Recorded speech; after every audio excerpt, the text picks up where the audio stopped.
good morning, everybody. Good morning. Let's give it a second to click in. Okay, hi guys. Nick. Oh, yeah, Nick. I'm reading the chat. It says Nick Konkar. Oh, going live now. Yes, we're live. Hello, everyone. Welcome. Hi, you guys. Who's ready? Oh, goodness. When you sit down to put together a whole plan for a whole day, I'm organized, but I think we're ready to go. Hi, you guys. Hello. I'm just going to try more than normal, probably, just to pay a little bit more attention to the chat. Not that I don't want to pay attention to the chat normally, but we've got all day today. Well, at least I do. I'll be here all day, except for an hour. So, hi, everybody. So, coffee, although I should turn it around this way because I think I've talked about my coffee mugs before, that I collect some of the Ray Dunn ones. And Nick is awesome. Nick's my husband, and he makes me coffee every morning, and he always picks the cups. So this one today, but first coffee. So I don't know if that was intentional or not, but I'm going to have a sip. Well, this is my second cup, but I'm going to have a quick sip. Hi, everybody. Good morning. Good morning. Hi, Lainey, Tammy, and Susan, Beverly, Wanda, Sarah, Lori, Belinda, Kelly. Oh, thank you, Kelly. Kelly said she likes my blouse. Thank you. Okay, now look at, I'm so funny. I haven't sipped yet. So pause.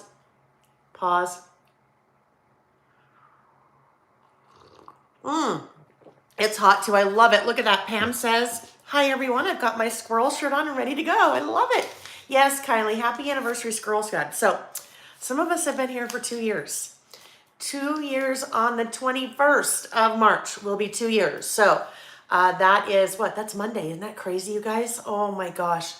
Anyhow, I have so much to say today. So you know me, I'll be rambling all day. So let's take a deep breath and let's just chat for a minute.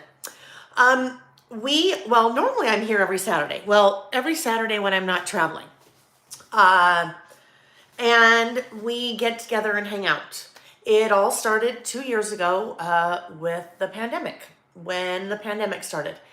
And that first week when things were crazy, the whole world had shut down. 2 days later, we had an earthquake here in Utah, which is very unusual. So we're all just kind of reeling, right? And I thought to myself, what can I do? What could I do? What could I do for our really tight-knit little crafting community? And when I say little, it's big, right? It's not just me, it's all of you, and it's all the crafters and scrapbookers and planners and people that do traveler's notebooks and mini books and cards, and it was just that whole community to help get our collective minds off things, as that things were so crazy. And I thought, well, you know what, I know a lot about traveler's notebooks, I think. And I really like traveler's notebooks, so maybe I'll just do a class. I'll just put a free class out there on Saturday, and I will just talk about traveler's notebooks, and I will kind of do an intro to traveler's notebooks 101.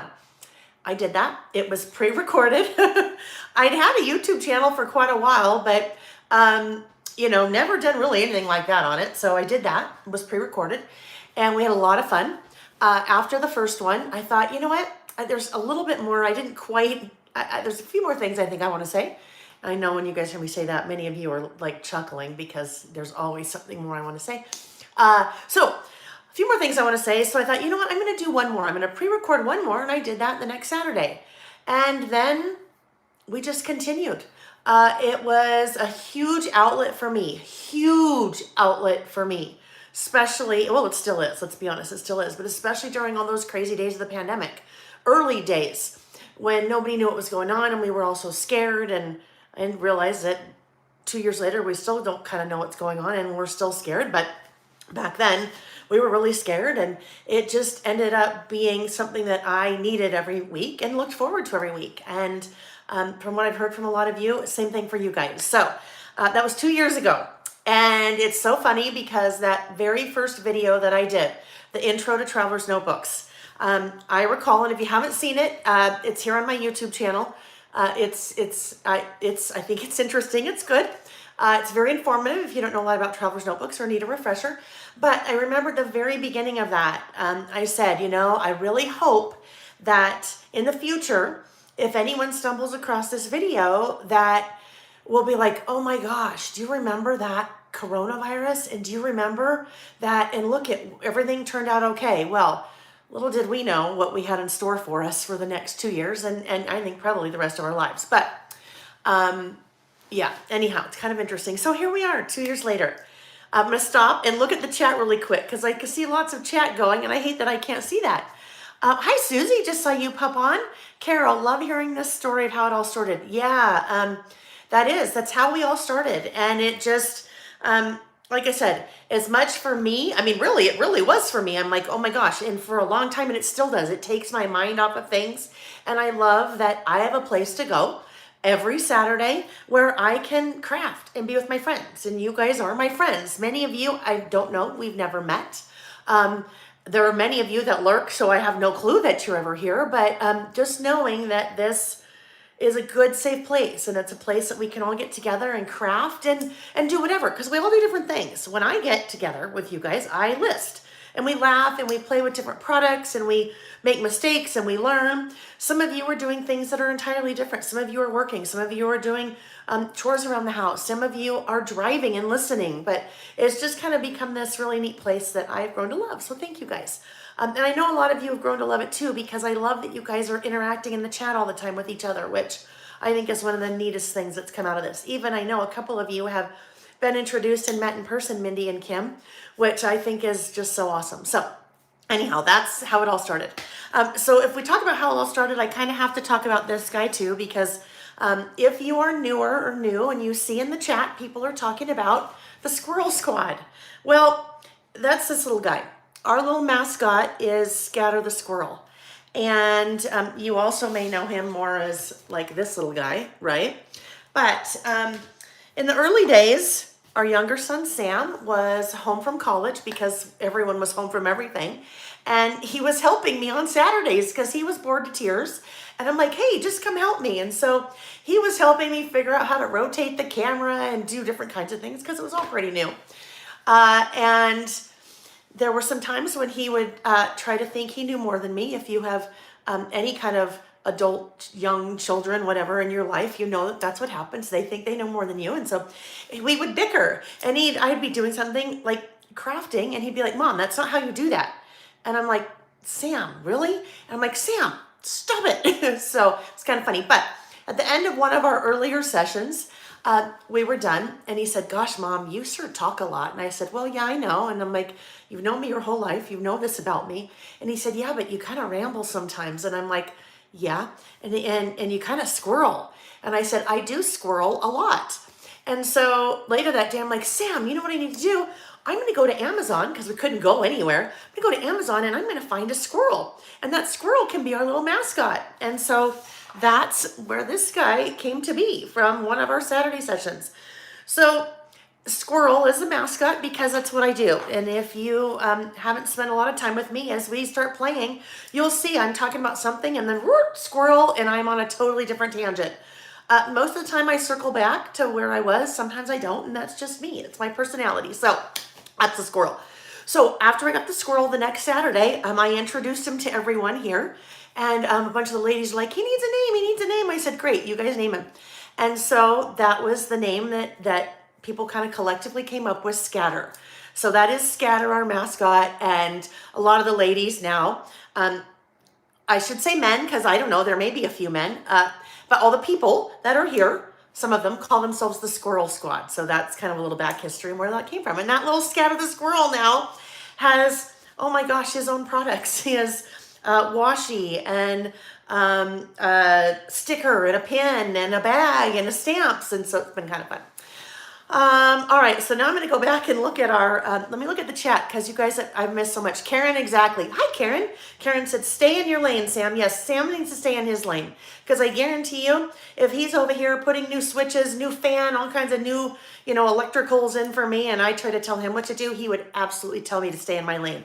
Except I'm pretty sure his language would be a little bit more colorful than Mom, stay in your lane, right? Yes, Marilee, thank you for a good reminder. Thumbs up. That's always super important. And that's just kind of a general public service announcement.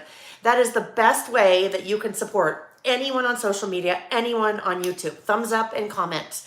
All the stupid algorithms, the way they work is through interaction. So people, their algorithms see you liking and thumbing up and commenting, then that's how you continue to see people in your feed. So if you want to see the people in your feed that you follow, doing those things is really easy and a really good way to help support.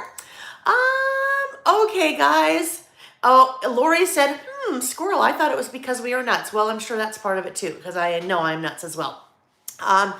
So I've probably just done the number one no when it comes to videos on YouTube. I didn't even introduce myself. So you guys know when we live stream, it's totally different. It's not like a short, 12-minute video where someone has to get all this stuff in and introduce themselves and this is what I do and blah, blah, blah. So I'll just back up and say, I'm Layle If we haven't met before, welcome. Just know that today's a little bit unusual in that we have an all-day session planned. And we'll talk about that a little bit more in a minute. But usually we're here on Saturdays doing creative listing, and we'll be doing some of that today. So stick around. If you are new, I encourage you to hop in the chat. The chat is a really fun place. I will, once we turn the camera and get rolling and I start working, then I can see the chat a little bit more. But that's a great place for me to know that you're here. Also a great place for you to ask questions. Sometimes if I miss your question, if you ask it again in all uppercase, I know you're not yelling. And if you are yelling, I'm just going to assume you're not, and then you just really want me to see what you're saying. So, all uppercase, but that's a great place to interact, ask questions. If I don't answer your question, a lot of times the people in the chat will do that. So that's awesome. If you are watching live, the chat is great for that. If you're not watching live, welcome. You're watching the replay. And 9 times out of 10, you don't even know you're watching the replay, especially if you missed this part where I told you you're watching a replay. So I love all of you equally. And I know especially as the weather gets nicer, Saturday's a little bit harder, especially an all-day one. So if you are here for a little bit of it, if you're here for all of it, if you're not here at all, you just happen to come on and comment on the video after the fact, thank you. Because I like to have you here. All right. Oh, Anne finished her first round of shopping. We'll talk about shopping in a sec too, you guys. Oh, I've got so many things to talk about.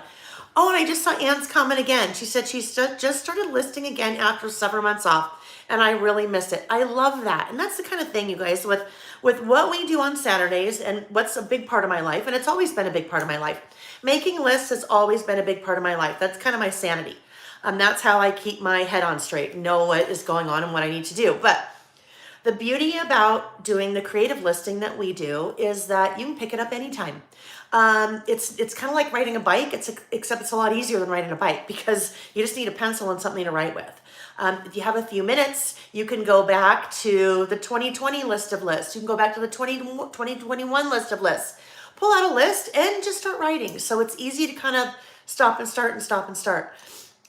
Speaking of those list of lists, in the description box of the video, so you see that down below, depending on what kind of viewer you're watching, whether you're watching on a big TV or your tablet or your phone or your computer or your laptop, whatever it is, there is a description box, and that description box has a ton of information in it. But a couple of those things that you'll see there are links to our 2021 list of lists, so all the list topics that we did in 2021, and then the same thing for 2020. So you can just download and refer to those whenever you want. Oh, Carolyn, that's great. Carolyn said she loves listing for creative time to warm up, the muscles to get more crafty, which is a great idea. So maybe you're getting ready to work on a big, oh, hi. You have your... We need to talk about the list that you make after of the stuff you've already done. That's what I know, right? Well, you guys. Good morning, Nick. everybody. That's Nick. If you haven't met Nick, that's my husband. He's my better half, that's for sure. So, and he just said something that's funny, but it's true, right? I am a big proponent of writing a list of things that you've already done. Okay, so if you have a big list of things to do for the day, it's okay to put on there the things you've already done or the things that you know you're going to do, like get out of bed. And you know what? If you don't get out of bed, that's okay. Write on there, wake up. Write on there, turn on the TV. Write on there, drink water, whatever it is. But there's something, and this is proven. This is scientifically proven that there's some little dopamine hit that you get when you accomplish something. And for me, if I have a list of things to do and I just check it off, you get this little, like this little sense of accomplishment. So It's okay, even though Nick's making fun of me, it's absolutely okay to make your list and to write things on it that you've already done, because you know what? That's a really cheap, inexpensive, free, healthy way to get a little bit of extra boost, right? So that's good. And I think we'll probably see Nick again. I'm sure he will pop in and out throughout the day. Linda, hello from Ohio. We just got back from traveling to see your daughter graduate from basic training. Oh my gosh, Linda. Congratulations. That is awesome. And I love that you guys share your lives. You know, I share my life with you, but I love that you guys share your lives with me and with all of us in the chat. So I love that. Okay, I'm confused. Debbie said, don't kill anyone today. I don't know what that is. I probably missed something, I'm sure. Carolyn, I don't think he's golfing today. He golfed yesterday afternoon, and we're just starting to get into the weather where it's kind of nice.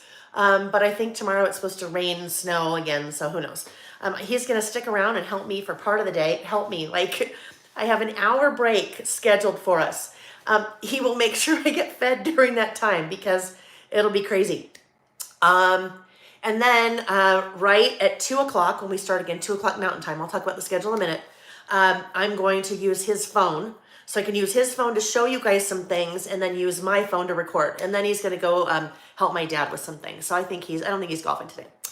I know Carolyn said, is Colleen here? Colleen's in charge of all the technical training. She has. Colleen's like the technical mom of the group, and she'd probably say, I'm not technical. She's the one who always reminds me to mute my phone ahead of time so we don't get interrupted, and then also to plug my phone in. So we love Colleen for that. Well, we love Colleen for lots of reasons, but for that. Yes, no 911 calls. We're really going to hope that I don't accidentally move the phone camera and call 911, because that happened a couple weeks ago. Laying on the lounge at 3 a.m. listening to you. Oh my gosh, Lulu girl, that is insane. So 3 a.m. You are Australia or New Zealand, if I remember right? I think. Okay, guys. Yeah, Carolyn's our IT person. I love it. All right, so let's talk about what our plan for the day is. Oh, I know. So the first thing is I talked about the 2-year anniversary. This is the 2-year anniversary of our Saturdays together. There's also a 3-year anniversary coming up. 3-year anniversary is on April 1st, and this is no joke. It just happens to be April 1st. That is the very first day that I was on my own. I had been working in the scrapbook industry for, gosh, on and off for probably, let's see, since 2005. So that would have been 3 years ago. So I don't know, 13 years. I've been working on and off in the scrapbooking industry for probably 13 or 14 years. And most recently, I'd been with Simple Stories for 6 years. March 31st, 3 years ago, was my last day. My last day with Simple Stories. And April 1st was my first day of being 100% on my own with my Layle By Mail business. So you guys, that's a big day. For me personally, that's a huge, huge day. That day was really hard. I mean, it wasn't hard. It was very exciting, but it was scary too. I mean, I left everything I'd really ever known and all of the security. Well, not all the security, because, you know, I'm married and Nick does very well in his career, but my job had always been my identity. Always, always, always. And so it's kind of scary to take the leap. But that was 3 years ago. And it was, I mean, I have never looked back. I've never regretted it. And we've had some really neat things that I've experienced over that time. So that all came about.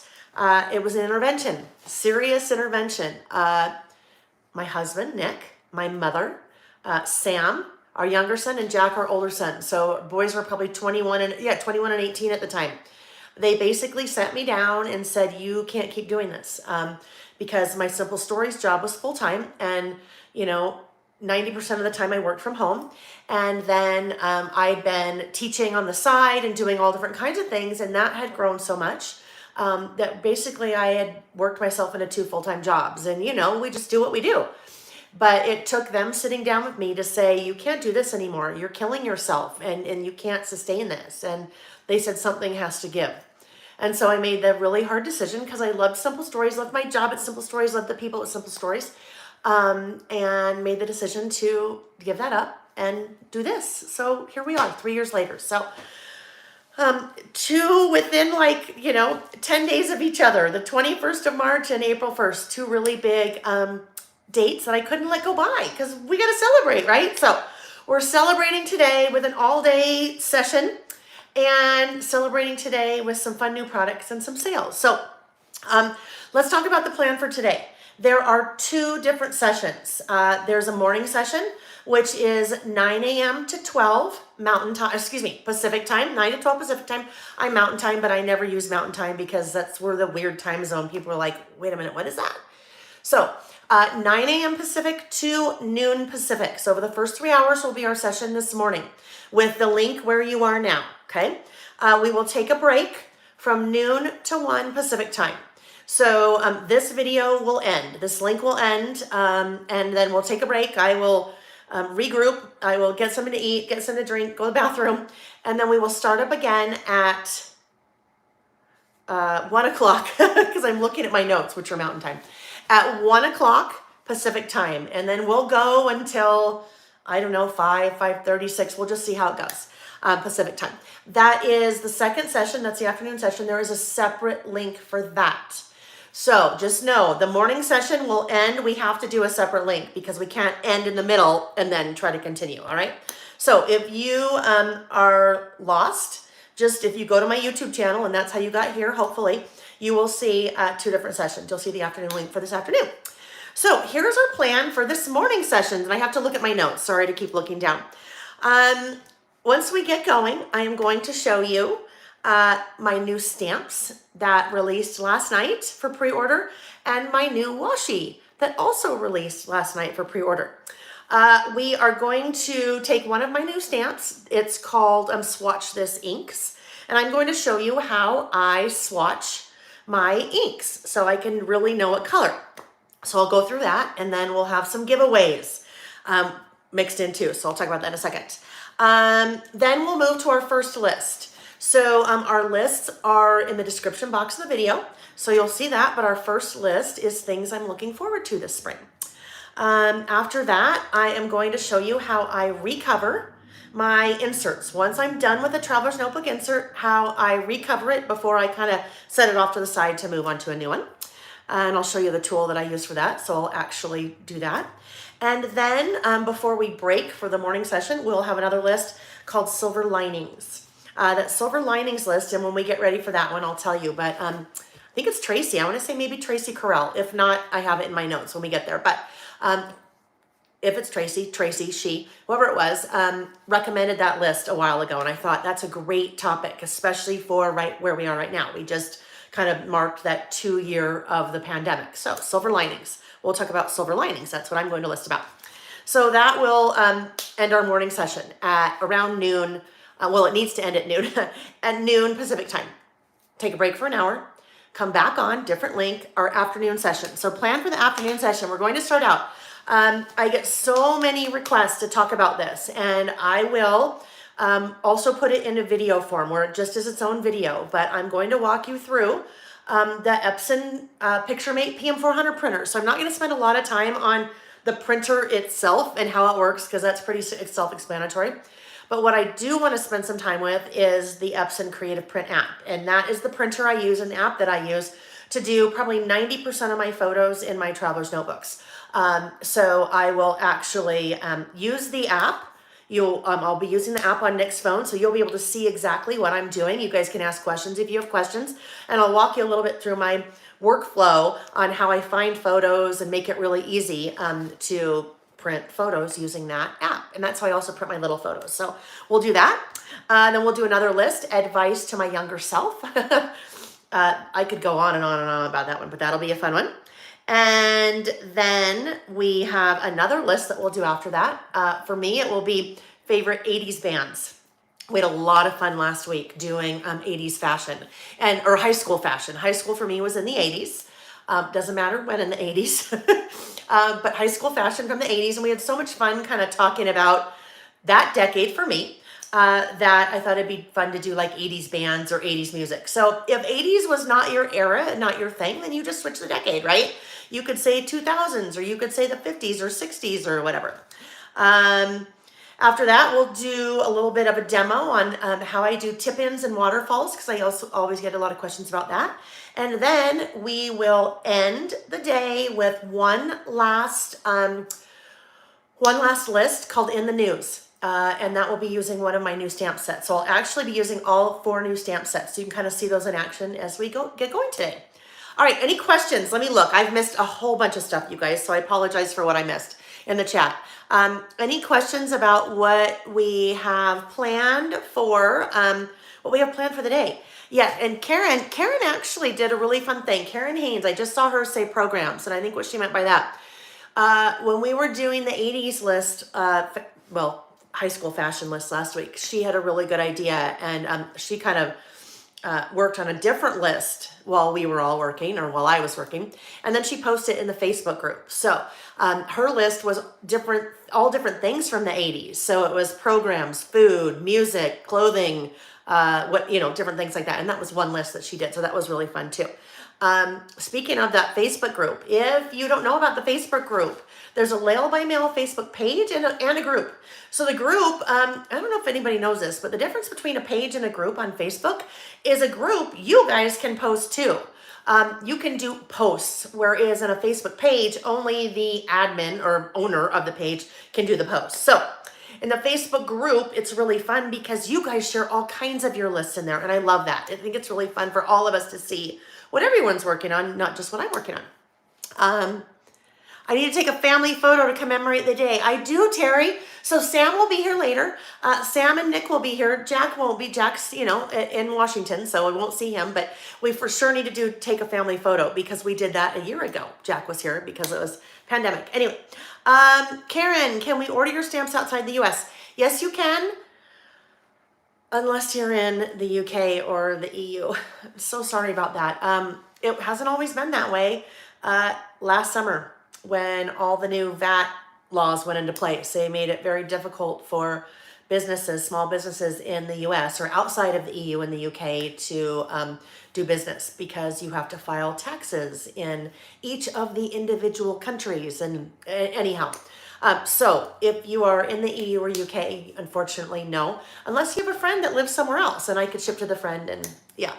And a toast. I know we need to do a toast. I'll bring out the wine way later in the day, like in the afternoon, maybe right before we do our last list, because you don't want me doing that now, although that would be fun. Autumn, can you screenshot the schedule today? You can if you just go to my blog. So go to laylebymail.com, click on blog, and you will see the full schedule on that post. It's the very first post. You can see the schedule for there. That's a great question. I think you can also, I also put it in the I didn't put it in the description of the video. Yeah, you have to go to the blog. Am I missing all kinds of things, honey? Oh. No, somebody wanted me to take a picture of you when you're doing this. Oh, so they can see your whole studio set, and I'll post it. Oh, don't get that part. You better take that again. Hold on. No, get that out. Sorry. Just do your thing. Don't worry Okay, about all right, it. I wanna okay. see what you're really doing. All right, well, okay. It's really clean in here now, too. But, honey, they can see that. Honey, What? do you know what? What you just took a picture of, they can see all of this. So maybe they want to see all of this instead. So come over here and this way. Sorry, you guys. I had my shirt tucked in just because it lays a little bit flatter this way if it's tucked in. But still not quite to the point where I'm comfortable getting there to have things tucked in. So I had it tucked in. I didn't want Nick to take the picture of it tucked in. You know what I'm saying? Okay, don't be a poser. I know. Oh, Karen, that is one of the things that we used to say in the 80s. Don't be a poser. Oh, that's it. Things we used to say in high school. That was another one. Yeah, don't be a poser. That's so funny. So where are you going to put that, honey? I got to figure it out. Are you in my Facebook group? No. Oh, well then, okay, guys. So we'll have to, Nick's not in the Facebook group. So once we break, we'll post that photo. I'll have to make sure it's approved. Okay, I know, squirrel alert, right? Squirrel alert. Just so you know, if you're new, if it pops into my head, 9 times out of 10, it's just going to blurt out my mouth. So that's just kind of what happens. All right.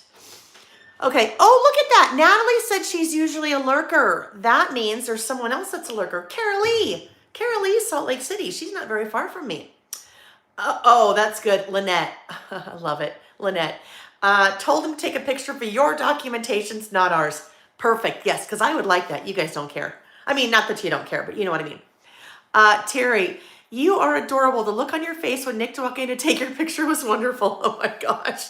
See, there I go again. All right. Okay. Yes, that's how the squirrel squad rolls, squirreling. All right. So that is our plan for the day.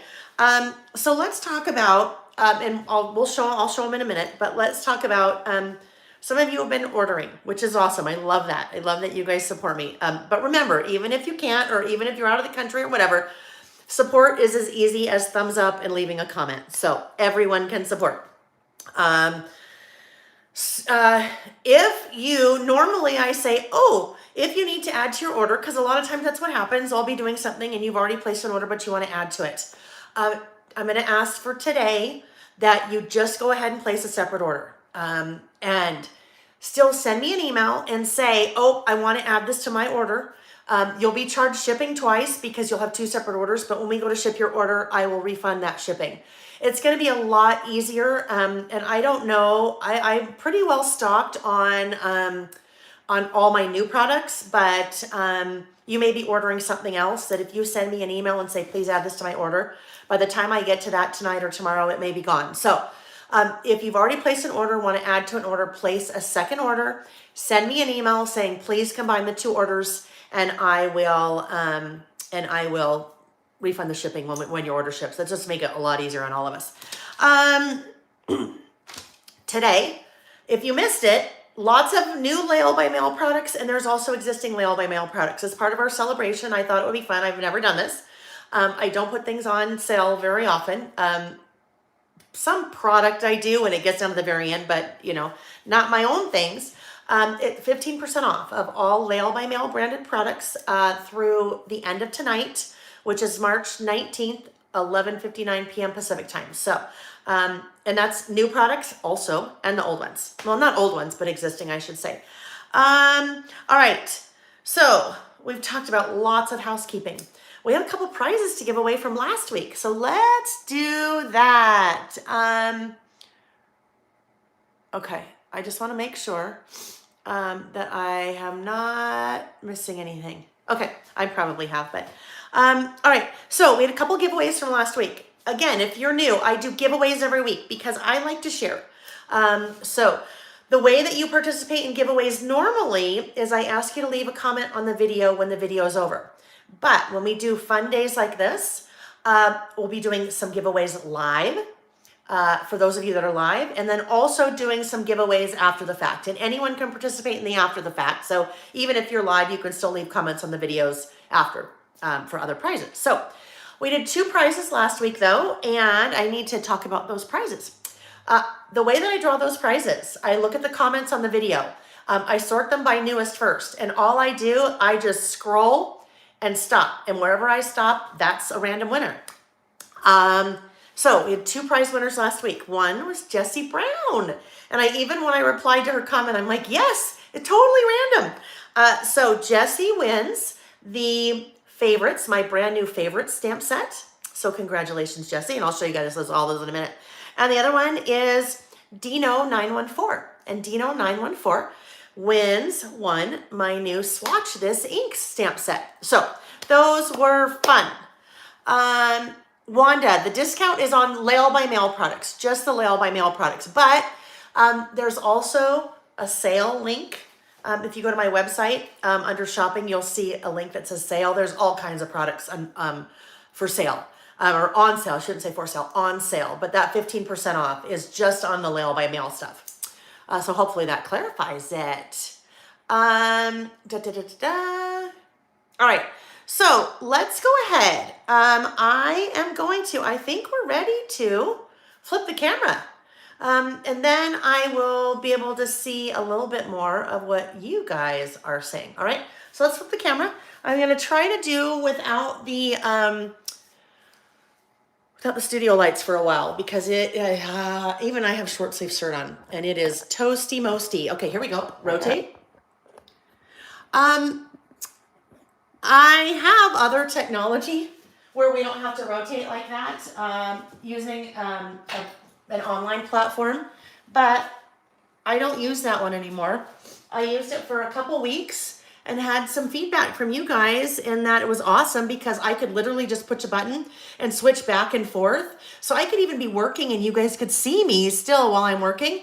However, it was really hard to see up close, like what I was writing. So it works for a lot of people, but it did, Lauren, it lowered the resolution. Thank you, Colleen, our IT person is here. Colleen, I don't know if you heard us calling you that before, but she always reminds me to plug in my phone and make sure it's on Do Not Disturb. So I just plugged in, so we're good. Yes, we always love to see Colleen. We always love to see everyone. All right, guys. So here's my book with all my notes and all of our plans for the day. All right, so what we're going to start out with is a little show and tell because we have to show and tell. And I will be using brand new stamps. I'll be using all 4 throughout the day. So let's talk about those first. And these are now all available for pre-order on my website. They should be in end of the month, end of March 2022. So if you've placed an order for the stamps or the new mini books that I have or the new washi, everything's on pre-order and your order will not ship until everything comes in. So if you did not want that to happen, then you well, let me know and we can separate it into two orders and then you just pay shipping twice. All right, so let's look at stamps first. Let me get this little guy out because this is where my little samples are. Samples-ish are. Oh, where'd those other things go, I wonder? I don't know. Hold on. Let me just look. I probably, oh, here's one. All right. Oh no, there they all are. Oh good. Just don't mind me talking to myself, okay? Don't mind me. You guys know that's what happens around here. Okay, here we go. Lynette said, I just love how real you are, Lil. You know what? It's real. That's totally true. It's real. No doubt about it. It's who I am, right? Okay, so 4 brand new stamp sets. And let's look at this one first because that's the one on top. So with the new stamp sets that I have released, I've really spent a lot of time thinking about how to structure kind of my whole thought process around stamps that I come out with going forward. And the stamps that I do are very specific to our listing, the listing that we do, the creative listing. Now, that's not to say they can't be used for other things, but that's how, you know, as I've been listing for years, especially the last 2 years with you guys, I'm like, you know what? There's some stamps I'd really like to have that would kind of help out with our listing. So there's actually 2 new series of stamps that you will see me continue to come out with. The first one is called List Builder. So List Builder, basically a series of stamps that will help you build your lists. For example, this one. This one is called List Builder Favorites.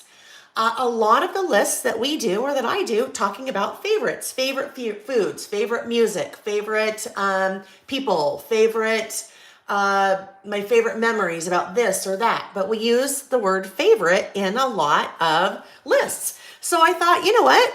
I think we should have a list builder set that is called favorites. And really, that's all it is. It is a bunch of different favorite words in different fonts and different sizes.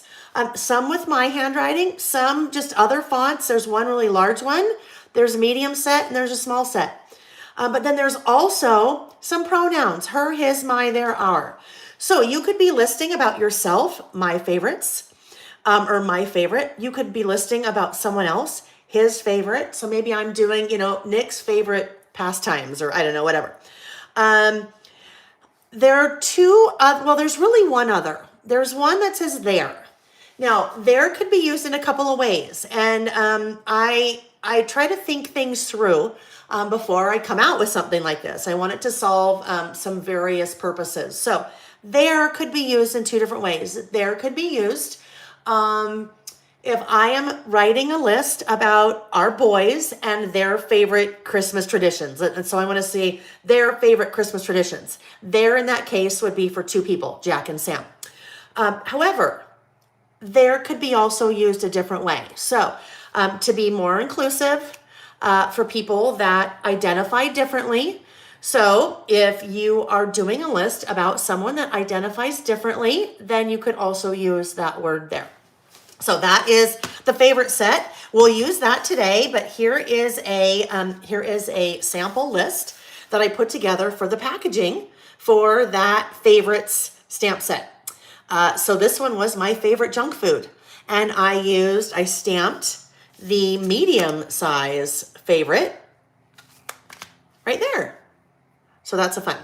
All right, so that is the first brand new set. And these are all pre-order now on my website. And 15% off through the end of today. The end of today is March 21st or 19th. Sorry. Okay. Next one. Hi, Donna. Donna said, just wanted to say good morning due to the time difference. I don't normally get to see you live. Well, I am glad you were able to join us live, Donna. Let's see, Karen, I love that your list includes everyone. Yeah, I think that's important, right? To be inclusive. Carolyn, so awesome. Now, next time, maybe one Canadian spelling too. Oh, with the U. Carolyn. Okay. Yep. You're totally right. So here's the deal. If I print these again or produce them again, I will for sure. And you know what? If my friend Vicky was here, it's going to come up. It's going to come up on another stamp set because she already told me on the other stamp set. She said, you should add this spelling too. And I didn't. So Carolyn, I'm making a mental note. All right. Let's be more inclusive of our Canadian friends even. All right. All right. I know you people well, it's not only Canadian because guess what? It's also English version too, right? Isn't it like the UK English and maybe even Australia? I don't know. European. Exactly. All right. All right. You guys are right. All right. So that's the first set. Now, while I'm still on this list, let's look at another set. So this is another in the List Builder series, and this one is called List Builder Bullets and More. So when we're listing, I use bullets a lot, and I'm always saying, oh, I need a bullet. Oh, I need a bullet. So basically what a bullet is, this is what I'm calling a bullet. Little prompts that can start whatever you are listing with, right? So sometimes I do a list like this, where I'm using little bullets. Other times I use those little bullets in between things that I am listing. So let's see, like this one. So this is another little set, or not little set, it's another one of our little bullet stamps, those little flowers. So bullets and more. Bullets and more. You have numbers, 3 different sets of numbers, including numbers set with my handwriting. So I will be including some of my handwriting in all the steps because that's what you guys told me. You guys said, please include your handwriting. We like your handwriting. So you'll see that my handwriting always included one way or another. So you see that in the numbers and then also in the smiley face and the sad face. You have 3 different sets of numbers for numbering your lists. You have all kinds of little icons for bullets. You're happy, you're sad, your thumbs up, thumbs down, 3 different arrows, a leaf, an asterisk, a camera, an envelope, this little guy that I used right there, flowers, stars. We even have a cameo appearance from little scatter. So Andy, my friend Andy is the one I work with. I kind of give her all the ideas and say, this is what I want. And then she does all the artwork. So she is the one who designed original scatter for us. And there's another little cameo from Scatter, a front-facing version. You also have these little pennants. So those little pennants will be fun to, you can put your numbers in the little pennants as you're listing. So that one is Bullets and More. Is Sam here? Hi, Sammy. Sammy Lou's here. We'll see Sam in person at some point today, huh, Sammy? He's sweet. He's like, of course I'll come. And then I also bought some new timers and switches and all kinds of things for him to install for me while he's here. All right, so that's the first 2 sets. We'll do this one next. This one is called In the News.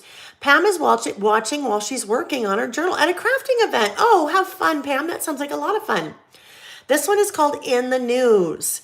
So some of you are familiar with the list that I do on a monthly basis called About Last Month. About Last Month is my way, almost for the last 2 years now, of doing a quick recap of what happened in my life over the last month. And I kind of been combining news in with that, personal things, and I started thinking, you know what? Oh, Ruth heard that as In the Nude. Oh yes, Ruth. We're going a totally different direction we're starting year 3 of our Saturdays. We're going a totally different direction. We're going to do nudes. Yeah, no. Sorry. In the news. News. N-E-W-S. Yeah, better clarify. I should really enunciate that. Yeah, not in the nude. Yeah, I won't be doing it in the nude. I don't know about you guys because no one can see you, but I guarantee you no one wants to see me listing in the nude. Not even my husband. Sam is now probably totally blushing. I know Sam, he's like, Mom. Anyhow, in the news. So I thought this one would be a really fun way to do a recap list every month about just the things that were in the news. And yes, so Lynette said, you love the typewriter. Lynette, I do too. So this was such a fun idea. And this came from, I actually have someone now helping me do some product development, which I'm really excited about.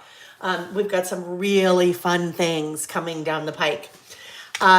We work really well together and we brainstorm a lot together. And anyhow, I don't know, she had sent me something that she saw, I don't know, on Pinterest or something. And it had a typewriter.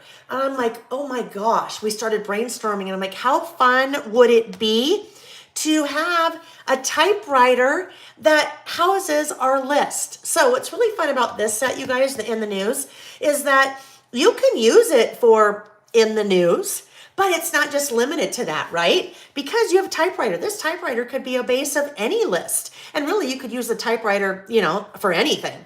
But if you're using it for listing, I stamp the typewriter, then just draw my list on top of that. What makes it, I think, super versatile outside of In the News, you also have the typewriter key numbers as well. So this can be a super versatile, just kind of all around stamp set. This is actually not the final because when I got the samples and I started working with it, the first thing I did was I went, wait a minute, normally I do a list about that last month and I probably would wait until the month was over. And so my list might want to be In the News last month. Well, I didn't start with last on this stamp set. So I was able to make the change before I went into production. So there's actually 2 more stamps on here. One says local and one says last. So you could really build your list. Do you want it to say this week, this month, this year, last week, this month, this year, local news, local breaking news? So pretty versatile. But this is the list that I did for the packaging. So there's a little sample of it and I'll be using this one in our last list of the day. Mandy said, what are the measurements of the typewriter? We went back and forth on this because we wanted to make sure too that it would fit an insert, right? So left to right, Mandy, it's just about 4 inches. So yep, it's just about 4 inches. So that would even work for those of you that are using a standard as opposed to a standard wide. It still fits. Dandy, that's a great question. I want to read Dandy's question. Dandy said, question please, if I order just stamp sets, do you have envelopes to ship versus boxes for Canadian duty and shipping reasons? Absolutely. Mandy, hold that question for a sec, and if I forget, remind me. Yes, so here's the deal when it comes to shipping. My website has to take the lowest common denominator of a package. So since I do mini books and things like that, it has to assume that everything that's ordered ships in a package. In a box. For US, that's not a big deal. For international, it is a big deal because when you're ordering just this can fit in a padded envelope, no problem. But my website doesn't know that. It's not smart enough to go, oh, well, if Dandy ordered this, and this, that can go in a padded envelope. And so padded envelope, it has to use the lowest common denominator. So it can absolutely ship in a padded envelope. What'll happen is when you go to checkout, it's going to give you the price if it's shipping in a box. And what happens in a lot of cases is that the weight of a box can actually bump that weight of the order, the package, up into the next pound. And that's how shipping works. That's how shipping works with the US Post Office. That's how it works with Canadian Postal Service. It's all based on weight. And as soon as you jump into the next pound, that usually pushes you into a next tier, a next shipping cost. So when you check out, it will charge you like it's shipping in a box. It won't actually ship in a box. And when we ship, we look at what you've ordered. And if we can package it so it weighs less, so it will ship cheaper, we absolutely do that. And then we refund the shipping difference. So if you're comfortable with that, you can do that. Just know whatever the shipping difference is, we'll refund you when your order ships. If not, just send us an email. So go to, you can send an email to laylebymail@gmail.com or go to the website and click on contact us. I just need to know your address and what you're ordering, and then we can weigh it and then tell you the shipping cost and then create the order for you based on that different shipping cost. But that is a great small, okay, I just was reading something. I read the comment below yours, Dandy. I was going to say, that's a great small question.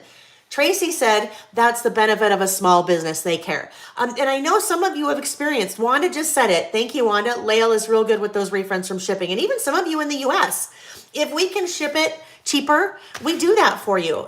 Just because, well, why not, right? Why not?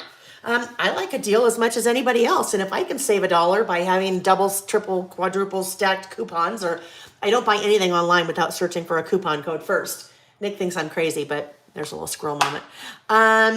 Anyhow, so Dandy, yes, thank you for asking that question. Mandy asked, what's the height of that? So let me talk about what that is, and then we'll keep going. So the height of that is it's about 2.5 inches, Mandy. About 2.5 inches. Oh, good. Natasha said she got a refund for her last order as well, and she's in Canada. Okay, so Jane said, the only downside of the refund, I always figure I should go spend it on something else, which of course you don't have to. And the refund is actually based on the method that you paid. I don't give you a credit to my website. I give you the money back. So, oh, look at Crystal. Layle's correct on shipping. I'm a retired postal clerk. Crystal, thank you for your service. And yeah, that's kind of the way it works. All right, guys.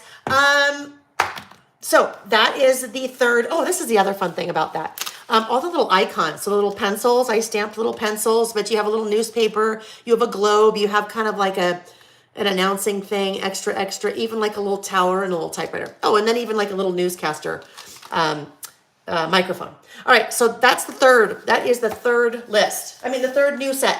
Now we're going to move into, I'll show you the fourth set, and this is when we're going to kind of do our first little demo on how I swatch inks. So I've been swatching my inks for quite a while. And so many of you were asking, Layle, what do you use to swatch them? I was using an older stamp from Carrie Bradford. It was not designed to swatch inks. It was just one of her really cool sets. And I thought this could work for swatching inks. So that is what I was doing for a long time. And that is, oh, golly jeepers. Sorry. I just hit my coffee and spilled it because okay, I'm gonna have another sip and then I'm gonna put it off to the side. Hang tight. Hydration break. If anyone needs a hydration break.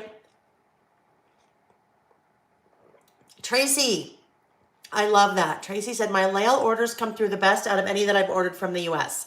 I'm glad that that's working well. Okay. Nancy, yes, for sure. You can either email me, like I said, if you're Canadian or really you're anywhere in the world, because we do lots of Australia, New Zealand, oh my gosh, all over. Singapore, our Iziomi from, I think, Nairobi. Yeah, lots of internationals. But you can always email and say, hey, can you tell me what the shipping would be and if it can be less based on what I want to order, and this is my address. So this is how I've been swatching. And so many of you started asking, how do you do your swatching? And what stamp do you use for swatching? And then you tried to go find the one that Carrie had and couldn't get it anymore. It was this little guy. It was part of a really large set with like all kinds of dates and times. It was really cool, but that's what that was. And so I thought, you know what? Well, I am gonna make a swatch stamp, right? Why not? That would be really fun, and I would love to use it too. So we already talked about the list builder series of stamps. This is the other new series of stamps right now. It is called Swatch This, okay? Swatch. Instead of watch this, swatch this.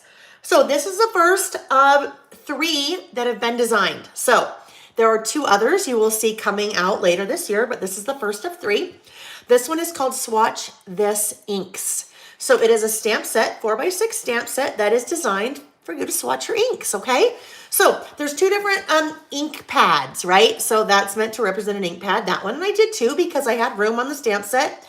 And I thought, well, you know what? I use this shape of ink pad, but others use this shape, and just depending on what you wanted to do with them.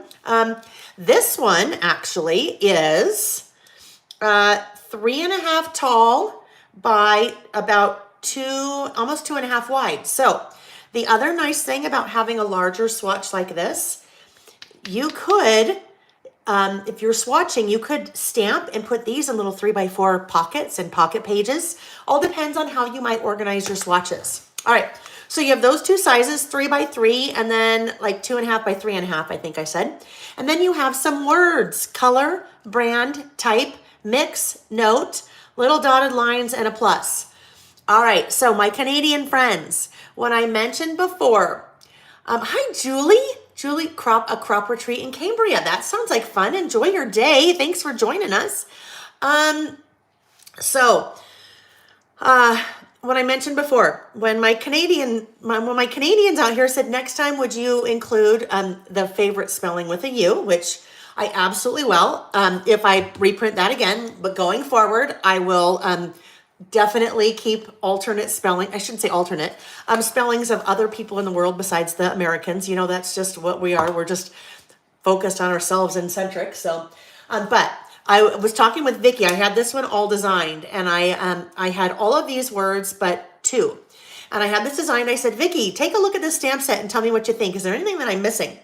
And she said, yes, a couple things. She said, I think you should add the word mix and the word note and the plus and then that little dotted line. And I said, mix, what does that even mean? And she said, Nick, I can talk like a sailor. I can, but I don't talk like a sailor when I'm teaching. I don't talk like a sailor when I am live, just so you know. If we happen to go out for a drink after, then you may hear me throw in a little expressive word or 2, but yeah, I will not do that. I have to be professional, so I will not do that. If we're in person, you get me off to the side, maybe. Okay, but she said, well, Layle, you know, especially with like the distress oxides, my favorite, you know, well, any ink, you can blend them, you can mix them, you can do all different kinds of things. So what you might want to do is stamp. Let's say I might want to do tattered rose and then do, I don't know, carved pumpkin together. So I'm mixing those 2 colors. I mix those 2 colors on my swatch. So I stamp one and then stamp the other one. I have a mix. So I might want to say this swatch is tattered rose. The mix equals tattered rose plus whatever I said, carved pumpkin. So I thought that was kind of fun. Here's Vicky's. This is what Vicky said. Vicky said, you know what you really should do? You have the word color on there. You really should change that to O-U-R. And I said, well, I can't change it because in the US, we don't say O-U-R. And then I just moved on. What I should have done, I should have added C-O-L-O-U-R as another one. So here's something, you guys. These are scheduled to ship on the 28th. They're scheduled to ship to me on the 28th. So I'll have them by the end of the month. What that may mean, you guys, they may not quite be in production yet. So this is what I'm going to do. I am going to make a big ol' note to follow up with the company that I use that produces the stamps. I will follow up with them first thing on, I'll follow up with them tomorrow.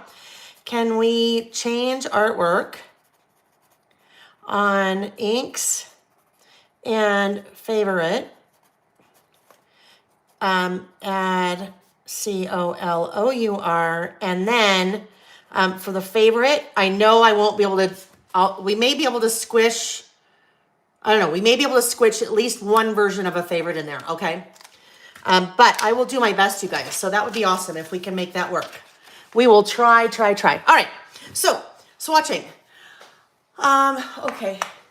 Hang on one sec. Nick, you guys, I need to go ask Nick a question. I need him to get something for me or move something, okay? Honey, can you come move the fan? It's plugged in because all the outlets are full, but I need it by me. So you probably need an extension cord or something. But I'm dying. I'm dying, you guys. I'm like hot flashing, like, whoa, so bad.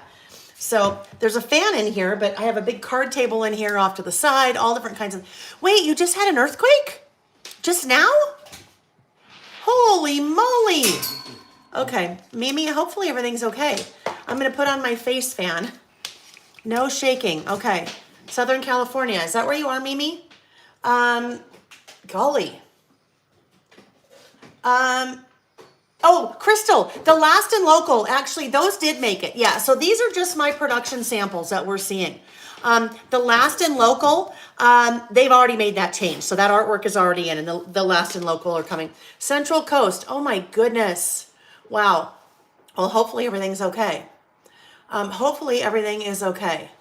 Yes, Wendy, there would be a color and a color, both.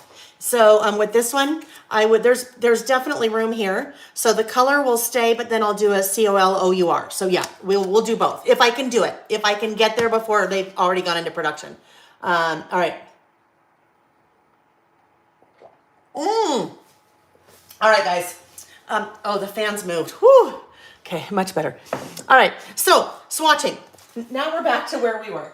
Oh, actually, I'm gonna back up for a second. Before we move into now working on something, I want to show you the new washi designs. So this is something that's interesting. The new washi is done. I work with a factory in China, so the new washi is done. That's the good news. I am supposed to have that by the end of the month as well, and we're still on track for that. But what I was supposed to have that I didn't have, I had asked them to overnight me a sample of each of the rolls. Well, one of the things that is on my in the news list for this week or for this month is, if you didn't know, China's in lockdown again. 37 million people are in lockdown. And my contact at the factory in China said, I'm really sorry, I can't overnight the samples to you because we're in lockdown. So I don't have the samples of the new washi yet to show you. What I have is this wonderful person. I said, okay, can you take pictures of them for me? So she did. So this is how we're going to see, this is how we're going to look at the new washi designs. Yeah, they're in lockdown again, Carolyn. But they also have been, from what I've read, they're playing things much tighter. I think it's the BA2, Omicron BA2 or something like that. Anyhow, yeah, 37 million people in lockdown. So these are the new washi designs. And I'll have much better photos when I get them because, and it's funny, I sent her a photo of what they look like on my website, my current ones that I already have. It's all white, and I beggars can't be choosers, right? It was wonderful to do this. But so I'll put them on my keyboard with a little piece of white cardstock, but at least we can see them, right? At least we can see them. So this one is a vertical rainbow stripe, really fun vertical rainbow. Then next to that, we have hearts. And you guys, they're outlined. You know me and how I love to outline everything, right? So I don't know if you can see that. You can see them on the website. But those little hearts are outlined. So they're offset a little bit. So each of those little hearts is outlined, same rainbow as that. Then we also have mini hearts. So little teeny tiny mini hearts. Then we have, I'm really excited about this one, and this one is just so basic, but it is a black scallop. I have a black scallop that's part of a bigger set. I mean, me personally, they're not mine, but it's part of a larger set. So you couldn't get a black scallop without that set. And you guys, I don't know, maybe a year ago had been asking, well, can you try to find a black scallop that's just that? I couldn't find one, so there we go, I made one. Then these, from the orders I've seen come through, you guys are really excited about these, which I'm super excited for. But these two are vertical numbers. So these, like a regular roll of washi, right? So here is a washi roll. This is one of mine. This is the months. And this roll of washi works like this, right? It is horizontal. It's horizontal. I could go vertical with it. If I went vertical with it, it would be like that. The numbers are meant to be vertical. So when you look at the numbers are vertical. And so there's a black one with numbers and there's a colored one with numbers. Someone asked a question last night, I think on Facebook, which I thought was a great question. She asked, how many numbers are there? They're numbered 1 through 27. And you might think, 1 through 27, that's kind of arbitrary. Why'd you pick 1 through 27? Well, and when you are a crafter, like me, right? And you actually work with the products, right? And you're developing your own products, you're able to say, gosh, what would I really like to have? And how would it work the best? It's 1 through 27 for this reason. These are the inserts that I use most of the time. The standard standard wide traveler's notebook inserts from Carpe Diem that I have on my website. And there are lines. Well, guess how those numbers line up, you guys? See those numbers? Those numbers, and there was a lot of back and forth on this one with the designer that I worked with, just because we wanted to make sure we got it right. Those numbers fit in the lines. So they'll fit in each of those lines. So you can basically start with number 1 and start your list wherever you want. If you put a typewriter up here, let's say, and you want to start your list here, then you start with your 1 there and you go down. So designed to work within those lines. Now, they can really work anywhere. I mean, if you're working on a blank piece of paper or on a dot grid or a blank traveler's notebook insert, they'll still work, but they are designed to fit in between those lines. Anita PR said, hi, Layle. My autocorrect keeps putting Layla. You guys do not ever worry. I get so many people that email or comment and say, leave a message, whatever. And it says Layla. And I know, it's just autocorrect. So I've been called so many different things in my life. I never, don't ever worry if you call me Layla. And then if you didn't know my name was Layle, then I just assume it autocorrected. So it's all good. All right. So this is a fun thing, you guys. The idea of the vertical numbers, that came from my friend Karen Petrowski. Karen's a crafter, but she doesn't do anything like this that we do. And during the pandemic, she was hanging out a couple Saturdays and she said, you know what you really need? It would be really cool if you had some washi that had vertical numbers. And I'm like, oh my gosh, that's brilliant. So ask and you shall receive, although I don't know. Also, I'll still give her some because she'll maybe use it for something else. All right, so now let's go back. We've seen the new products. And you know what's funny? Now I'm cold. Turn the fan off. All right, Nick would say that's the story of my life. Can't make up my mind. Okay, it's off. All right, so we're going to do our first little play. And we are going to use the Swatch This ink stamp. So there are 2 new ones coming. Over the next, I think I've planned it out over the next probably 5 or 6 months. This is the first. All right, so look what we have here. All of my inks are swatched. Every single one is swatched. I have labeled them all with the color. Yeah, hot flash is over, Nick. Hot flash is over. You should see me in the middle of the night. I'm like, have no covers on, and then I'm bundled up, and it's back and forth. And then I just took, well, I shouldn't say because Nick did this for me last night at the last minute. I'm like, oh shoot, Nick, I need you to punch a hole in all of these so we can put a ring on it. He did it. So let's be honest. Lily, my part-time employee, stamped all of these for me. I wrote the names in, Nick punched the holes. It's a group effort, right? It's a group effort. But the reason that I like to swatch my inks is because when we're working, and I am working with a particular color of product. So let's say I'm doing a list or scrapbook page or anything. Let's say I'm using this, and I'm like, ooh, I really like this color. I want to stamp something. So do I have a stamp ink that is similar to that color? That's where I'd grab my swatches and go, okay, look. Now my inks, right? My inks look like this.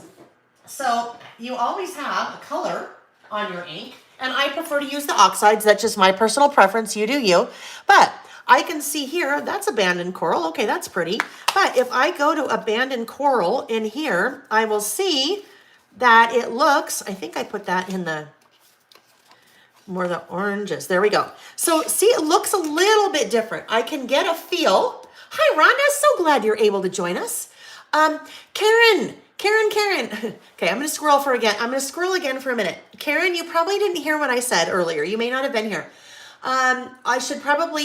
This probably bears repeating.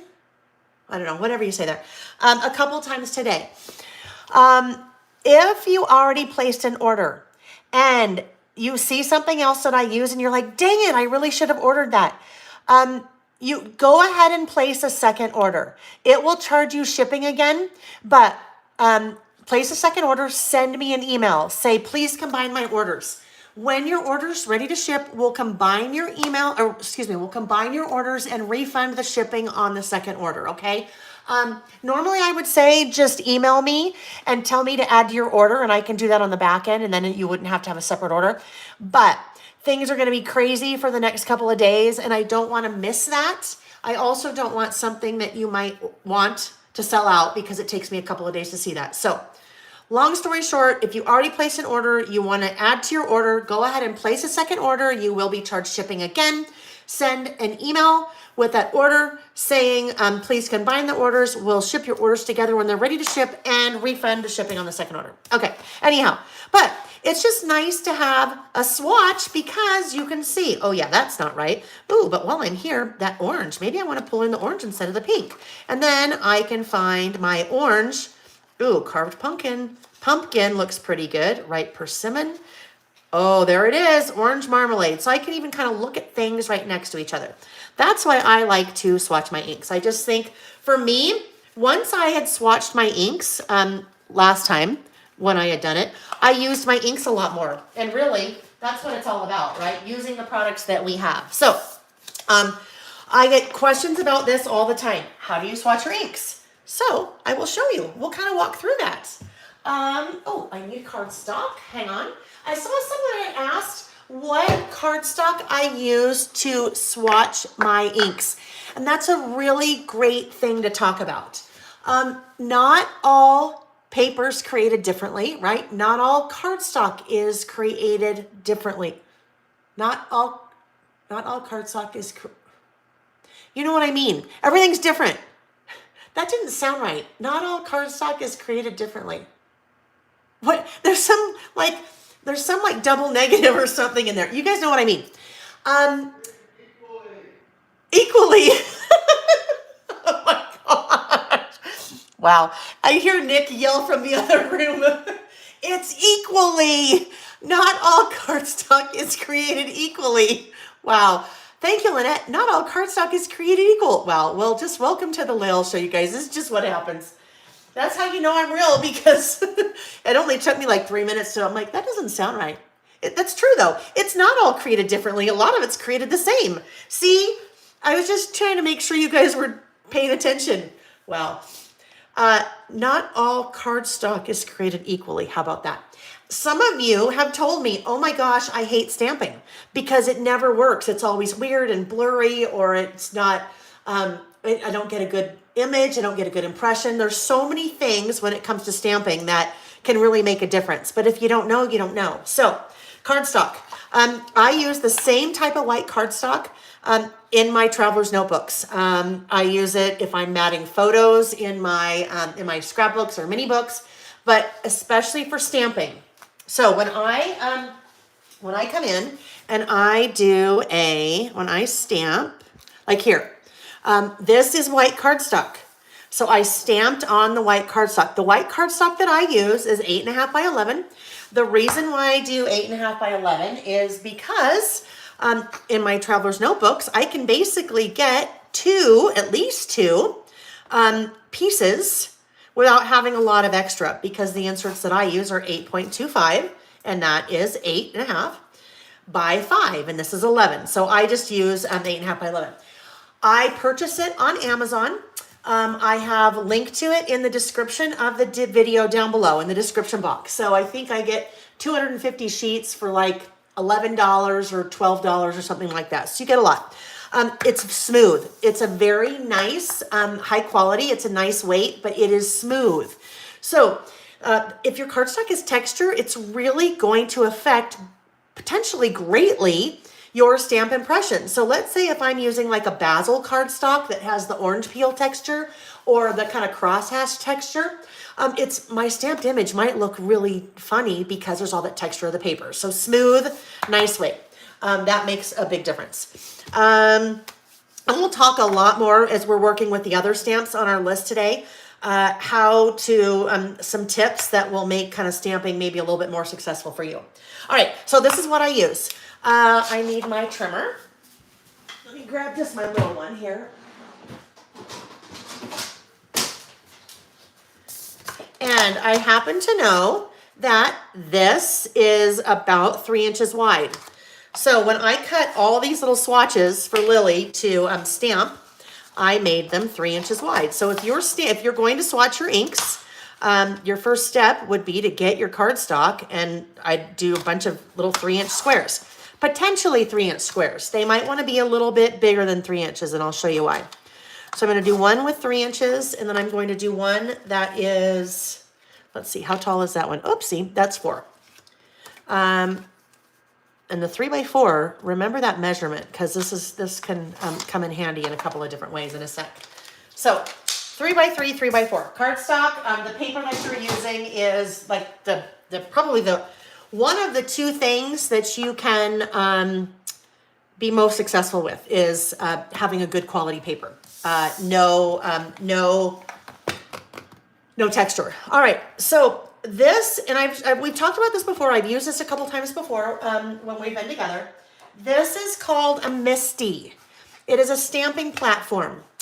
MISTI stands for Most Incredible Stamping Tool Invented. There are a couple of different companies that make a stamping platform like this. This MISTI was the original one. I have also linked to this one in the description of the video.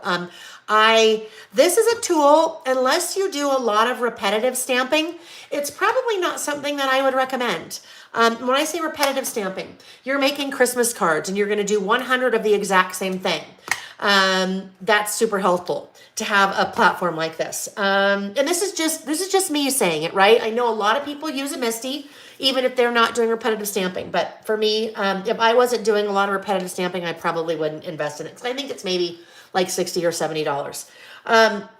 The other thing is, so if you're stamping Christmas cards, but this is the perfect thing, right? I'm stamping a lot of the same thing.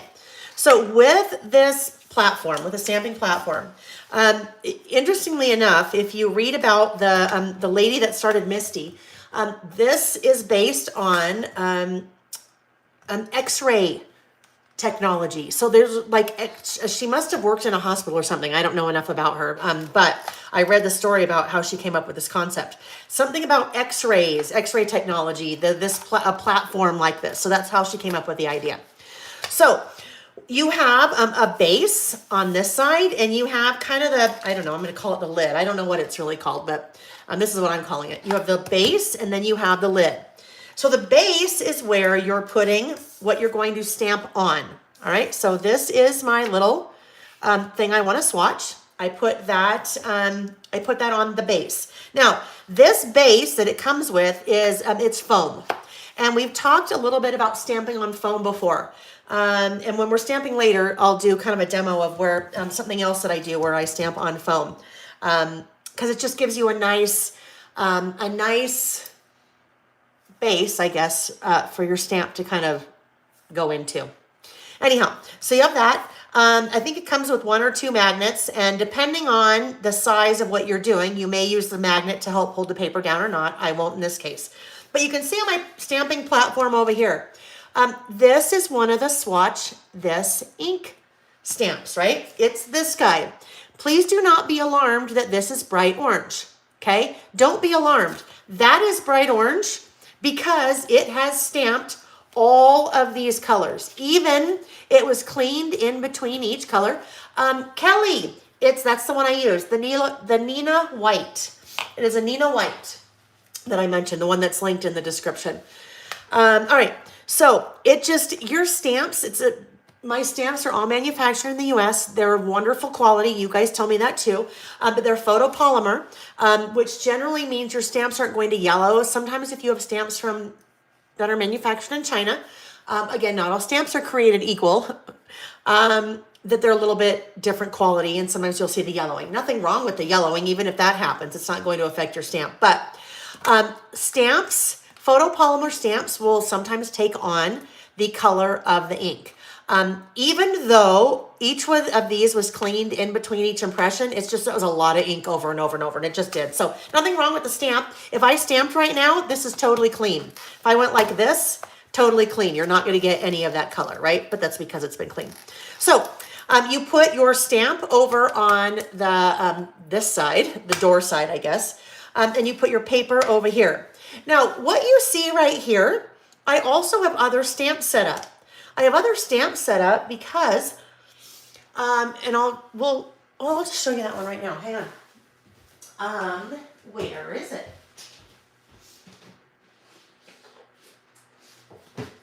There is a traveler's notebook that I use for travel, and I like to take photos out the airplane window.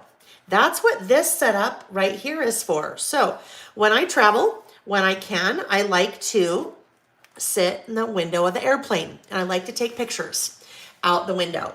And so I started this traveler's notebook a little bit more than 2 years ago, and started documenting those photos, what things look like when I'm out the airplane. And I thought it'd be fun when I sat down to do this, that I wanted to have a consistent format so that it's basically the same exact thing every time. The only thing that changes is the photo, the 3-digit airport code, where I'm going, where I'm coming from, where I'm going, and then the date, and then a little bit of verbiage, right? So, but that's what I have set up here, you guys. This stays here because on my platform, I have enough room here to do whatever I need, but I keep this here so that anytime it's all already set. All I have to do is come in and change those stamps, but the placement is all there. So I have gone through, and I worked on this when I was traveling last month, but I need to finish that guy. So just different views out the airplane window. And this has been so much fun. Lynette said, this is seriously one of my favorite TNs that you share. What a great journal of memories. It is. I love this one. It's just really fun, and it's made it super easy to do because I don't have to rethink the format every time. It's the same thing. So you can see that I would use a platform like this because I don't have to reinvent the wheel every time. I don't have to reinvent the sizing. It's just already there. But one thing you'll notice, even though this is in my traveler's notebook, this is white cardstock. So I do it on white cardstock. I don't put my whole traveler's notebook in here and try to stamp. I do it on white cardstock and then adhere the cardstock into that. So that's what that little setup is right there. All right, so I'm going to do this one first. So I'll just grab an ink color. And there are a couple of things I've learned in doing this. I have my ink color, and this one I'm going to do Abandoned Coral.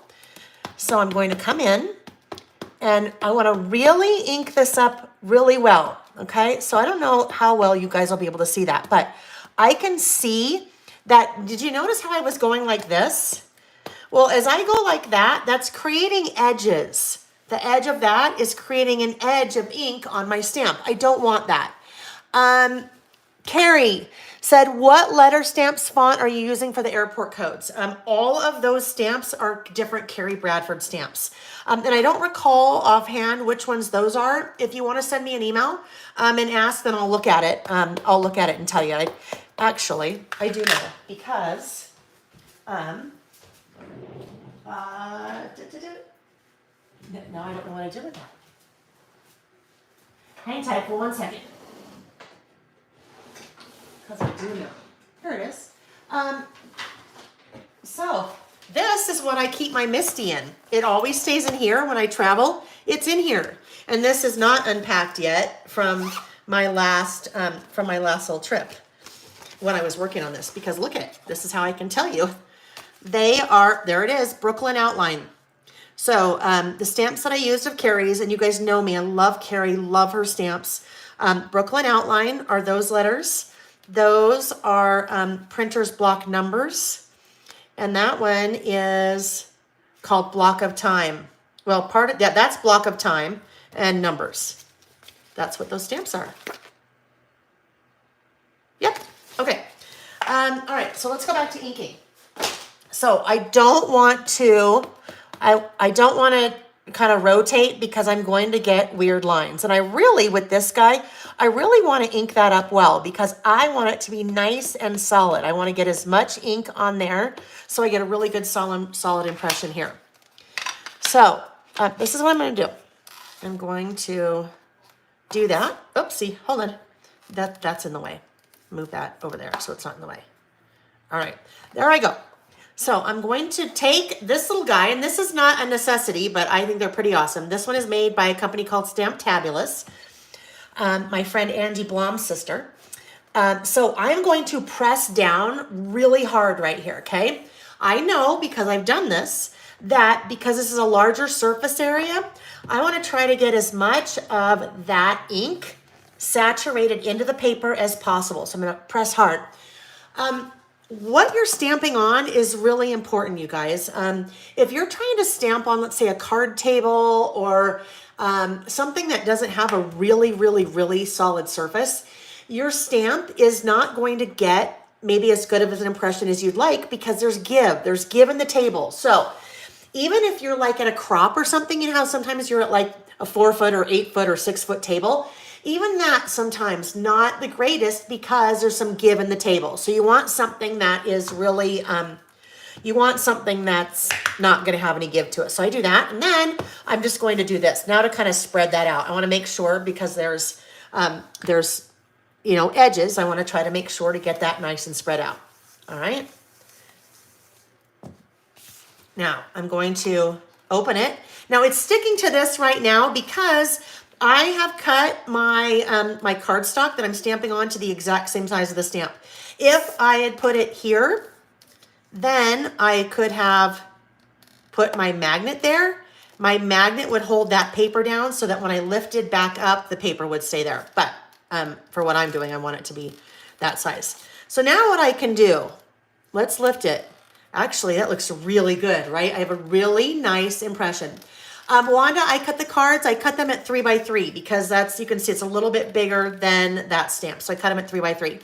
Now, if I didn't quite get the best impression that I wanted, maybe there's some, you know, spaces, I could come back and re-ink that stamp again. And then I can just come in and stamp all over again. Wait, got that pesky magnet in the way again. I could come in and stamp all over again. And that's what's really nice. This guy is a 3x3. Okay, that's a square. That's 3x3. This guy is 3x4. All right, so 3x3, 3x4. To fit that could also fit that, but I'll show you another way it can fit that one. Okay, all right. So that's also the nice thing about using a platform. If you don't quite get, the impression that you want, or part of it didn't stamp, you can just re-ink and stamp again, which if you're stamping on your own over here, that's nearly impossible to do because you can't get it right. Can't get it right on, right? Correct is what I should say. All right, so there we go. And that is my little, there's my swatch. So super easy like that, right? Super easy. And that's how I am using them, at least for this set, because these are all oxides. These are all distress oxides. So I know that this whole set, I don't need to say it's Ranger. I don't need to say it's a distress oxide because that's what all of those are.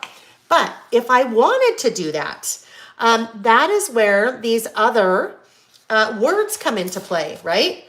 That is where the other words come into play that are part of the stamp set. Color, brand, type, mix, note. So these are others that I had stamped, that exact same stamp that we started with, but I added brand and type.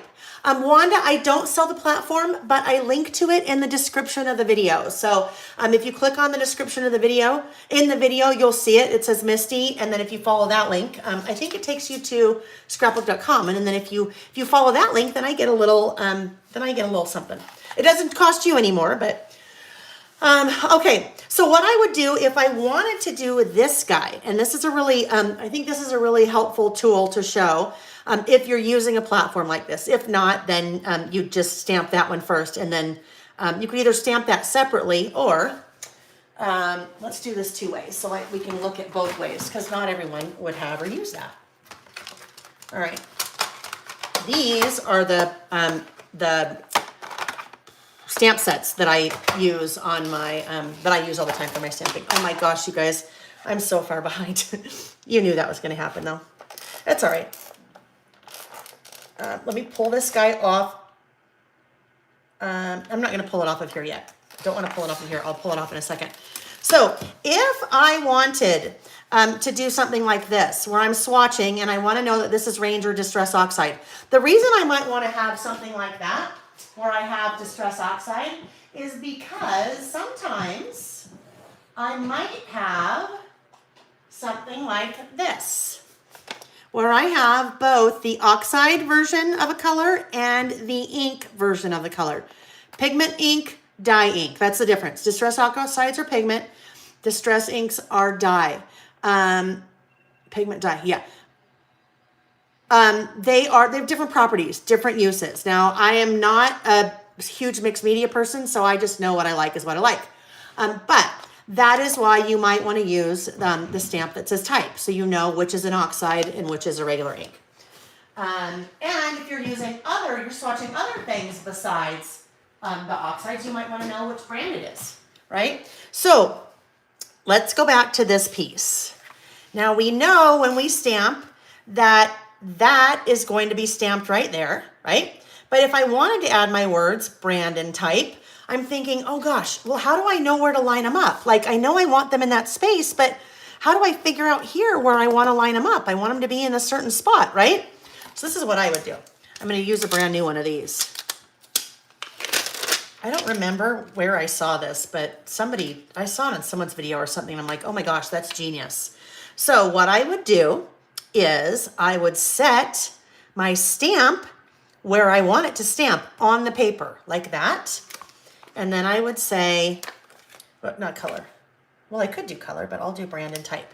And then if I want, let's see, if I want brand would go right here. So I'm like, that's about where I would want brand to be.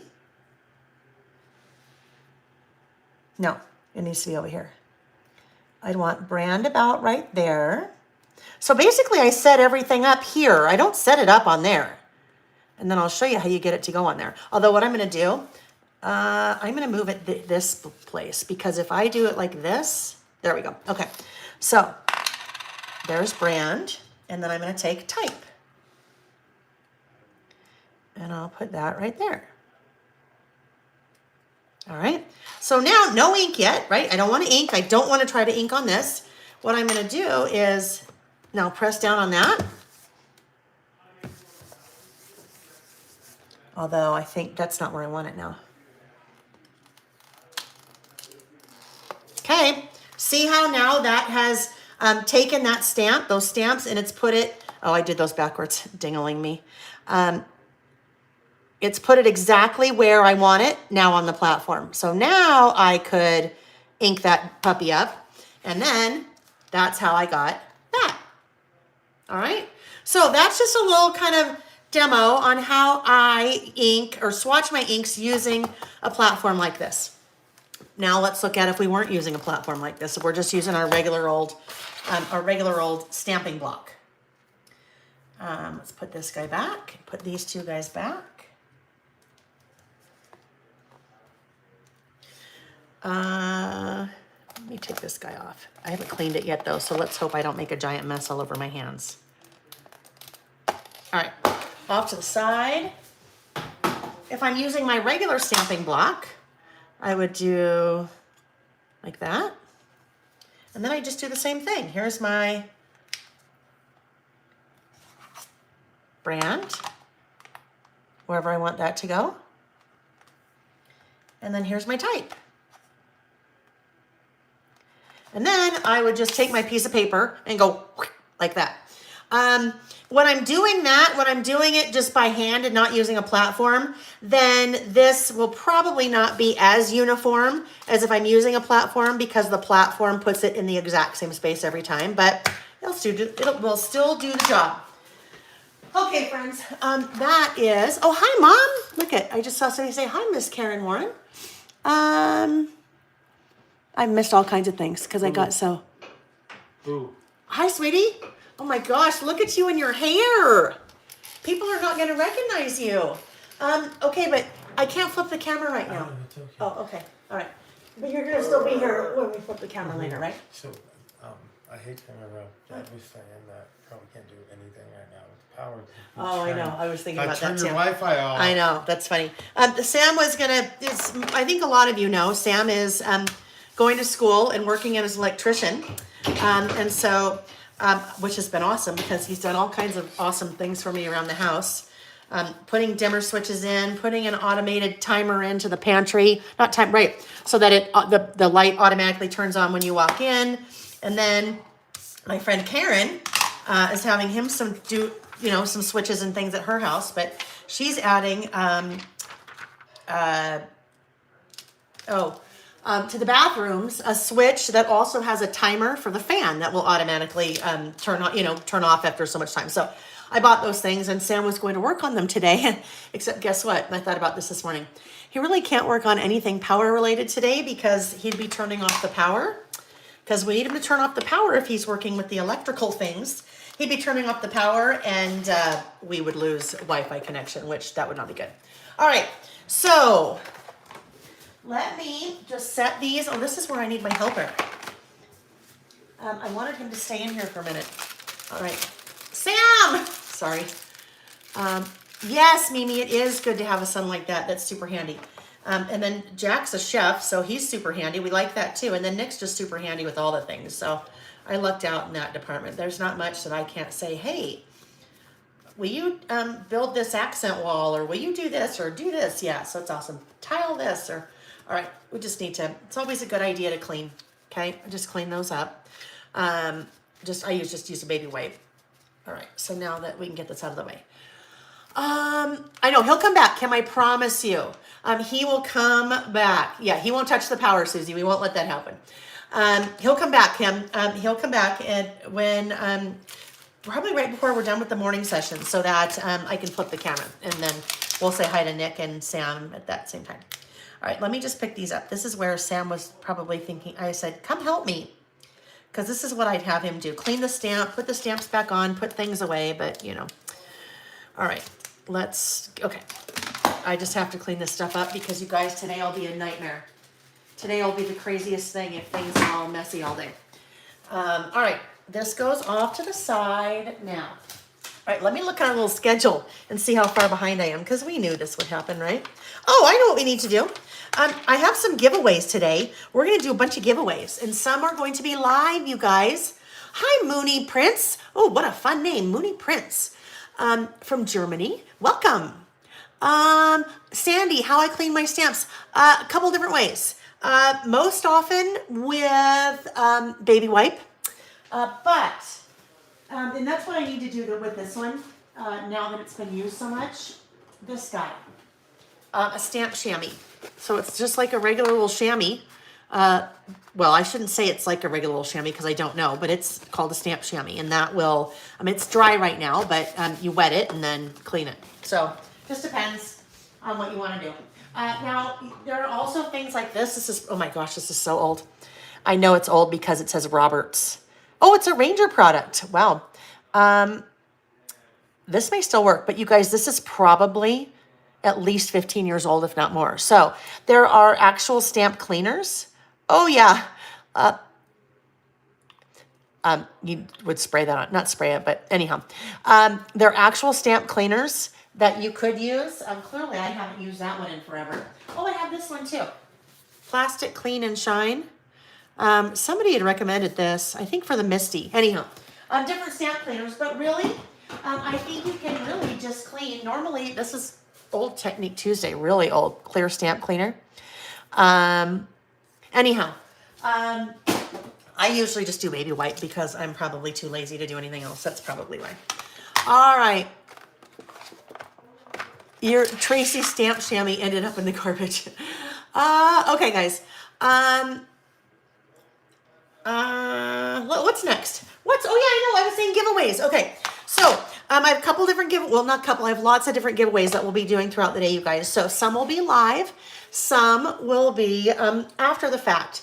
After the fact means that you leave a comment on the video once it's done.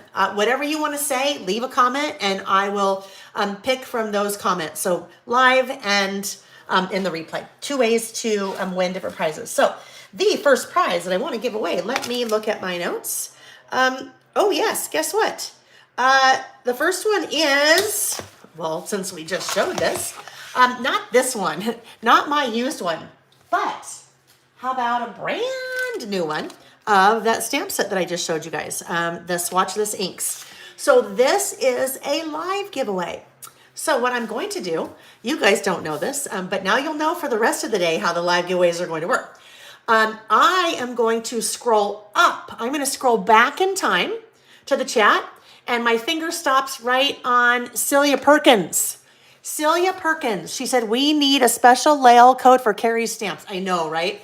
I just happened to pick. That was where my finger stopped. So Celia, you, if you're still around, are the winner of the Swatch This inks. Okay? So I'm going to write this here. All winners today. Celia, send me an email, laylebymail@gmail.com. And in the subject line, write giveaway, Swatch This inks winner. And then send me your name and address. These are still pre-order because they're not in stock yet. They're being manufactured now. I'll have them by the end of the month. So as soon as it comes in, then I'll send you a prize. And we might as well do, I'll talk about right now what one of the prizes will be. Well, I'll do that when we start using that stamp, but that'll be another one. Okay, off to the side. Did it. Look it. I'm going to try to pay attention if I'm not staying on track. All right. So we're going to do our first list. We are moving to our first list. And our first list is things I'm looking forward to this spring. And I am using Full Bloom. Full Bloom collection. If you have not seen the Full Bloom collection before, I have it linked in the description box of the video down below. I have it on my website. Oh my gosh, it's so fun. So I have a couple of different lists that I've done so far with the Full Bloom collection. So we'll take a look at those. This one uses products from Full Bloom, uses the paper pad, the die. These are the flower bits and pieces, flower die cuts. Those are the journaling ones. That's the washi, stickers, and then that's my month's washi. So that was a fun list that we did. Good stuff about the last 6 months. Here's another list using it. Things we said in high school in the 80s. Oh my gosh, we had so much fun with this one. We had so much fun with this list. But again, all products from Full Bloom. And then that's my classic ruler washi. I guess I've just done those too. Yeah, I guess so. All right. Well, we're going to start for our first one. This one, you guys, well, we might as well look at the other ones from last week. High school fashion. I did not spend any time this week like I said I would. Just completely ran out of time trying to get ready for today, finding that yearbook photo from when I was a sophomore. So that will still go there. Carrie just asked a great question. When I go across 2 pages, do I cut in the middle with washi? Most of the time I do, Carrie. So in this right here, you can see there is a gap between, there's a gap between there. I cut between because I still want it to look like it's cohesive, but if I keep that washi there, the bigger and bigger and bigger this gets, the more full it gets, it's just gonna have a really hard time. So, and sometimes it'll tear. So I do proactively cut it. All right. What were they? Oh yeah, our 3 lists from last week. Places I've lived. And that one used Simple Vintage Indigo Garden. And then it used my library card stamp. Whoa, that took a minute for me to remember. And then that was Full Bloom. And then this one was Market Square. But I still have some more work to do on this because I got to find that photo. Market Square, actually those 2 were from, were also from Full Bloom. All right, so Full Bloom. This list is things I'm looking forward to this spring. Now, Michelle said that was so much fun. We had a lot of fun with that. That Indigo Garden collection is really fun, really beautiful. I shouldn't say it's fun, it's beautiful. But I challenged myself here, you guys. I used purple. I am not a purple fan, but I am trying to like it more. I should say that. I'm trying to work it more into the things I use because I tend to use a lot of the same colors a lot. So I'm trying to get outside of my box. And Tim Holtz had reached out and offered to send me a number of Distress Oxide inks, which was very wonderful of him and Ranger. So I don't know, he probably sent me 20 or so to kind of help round out my collection. And I asked for purples. I asked for purples because I don't use I didn't have any purples. I thought I need to start working some purples into my repertoire. So that's what we did last weekend. All right. Oh, yes. Things I'm looking forward to this spring. So I am going to, this is my little pouch. Those little pouches, I put my collections in when I start working with them because it keeps everything together for me. And I get those from Amazon. They're linked in the description box, the video down below. So the paper pad. I most often use 6x8 papers from 6x8 paper pads when I'm working in my traveler's notebooks because they're the perfect size, right? They are the perfect size. 6x8, 8.25 is the height of my traveler's notebook, and 5 inches is the width. So 6x8 is like 6x8. It's like the perfect size. All right. So what I'm going to do I want to use this one. I knew I wanted to use this one. I pulled a couple papers out ahead of time from the paper pad, and I thought these would be really fun to do for my list. Normally I'd put like this secondary page. I call this a secondary page, kind of like this. This is a secondary page. My list is on the left, but this is a secondary page. Normally I put the secondary page on the right, but I'm going to get out of my comfort zone this time. I'm going to put my secondary page on the left. So that will go over here. And really, I might add a few things to it, but it's just kind of a decorative side of my list. And then I thought this would be a fun one to do as the base of my list on the right. So you're now getting kind of a little bit of a different look.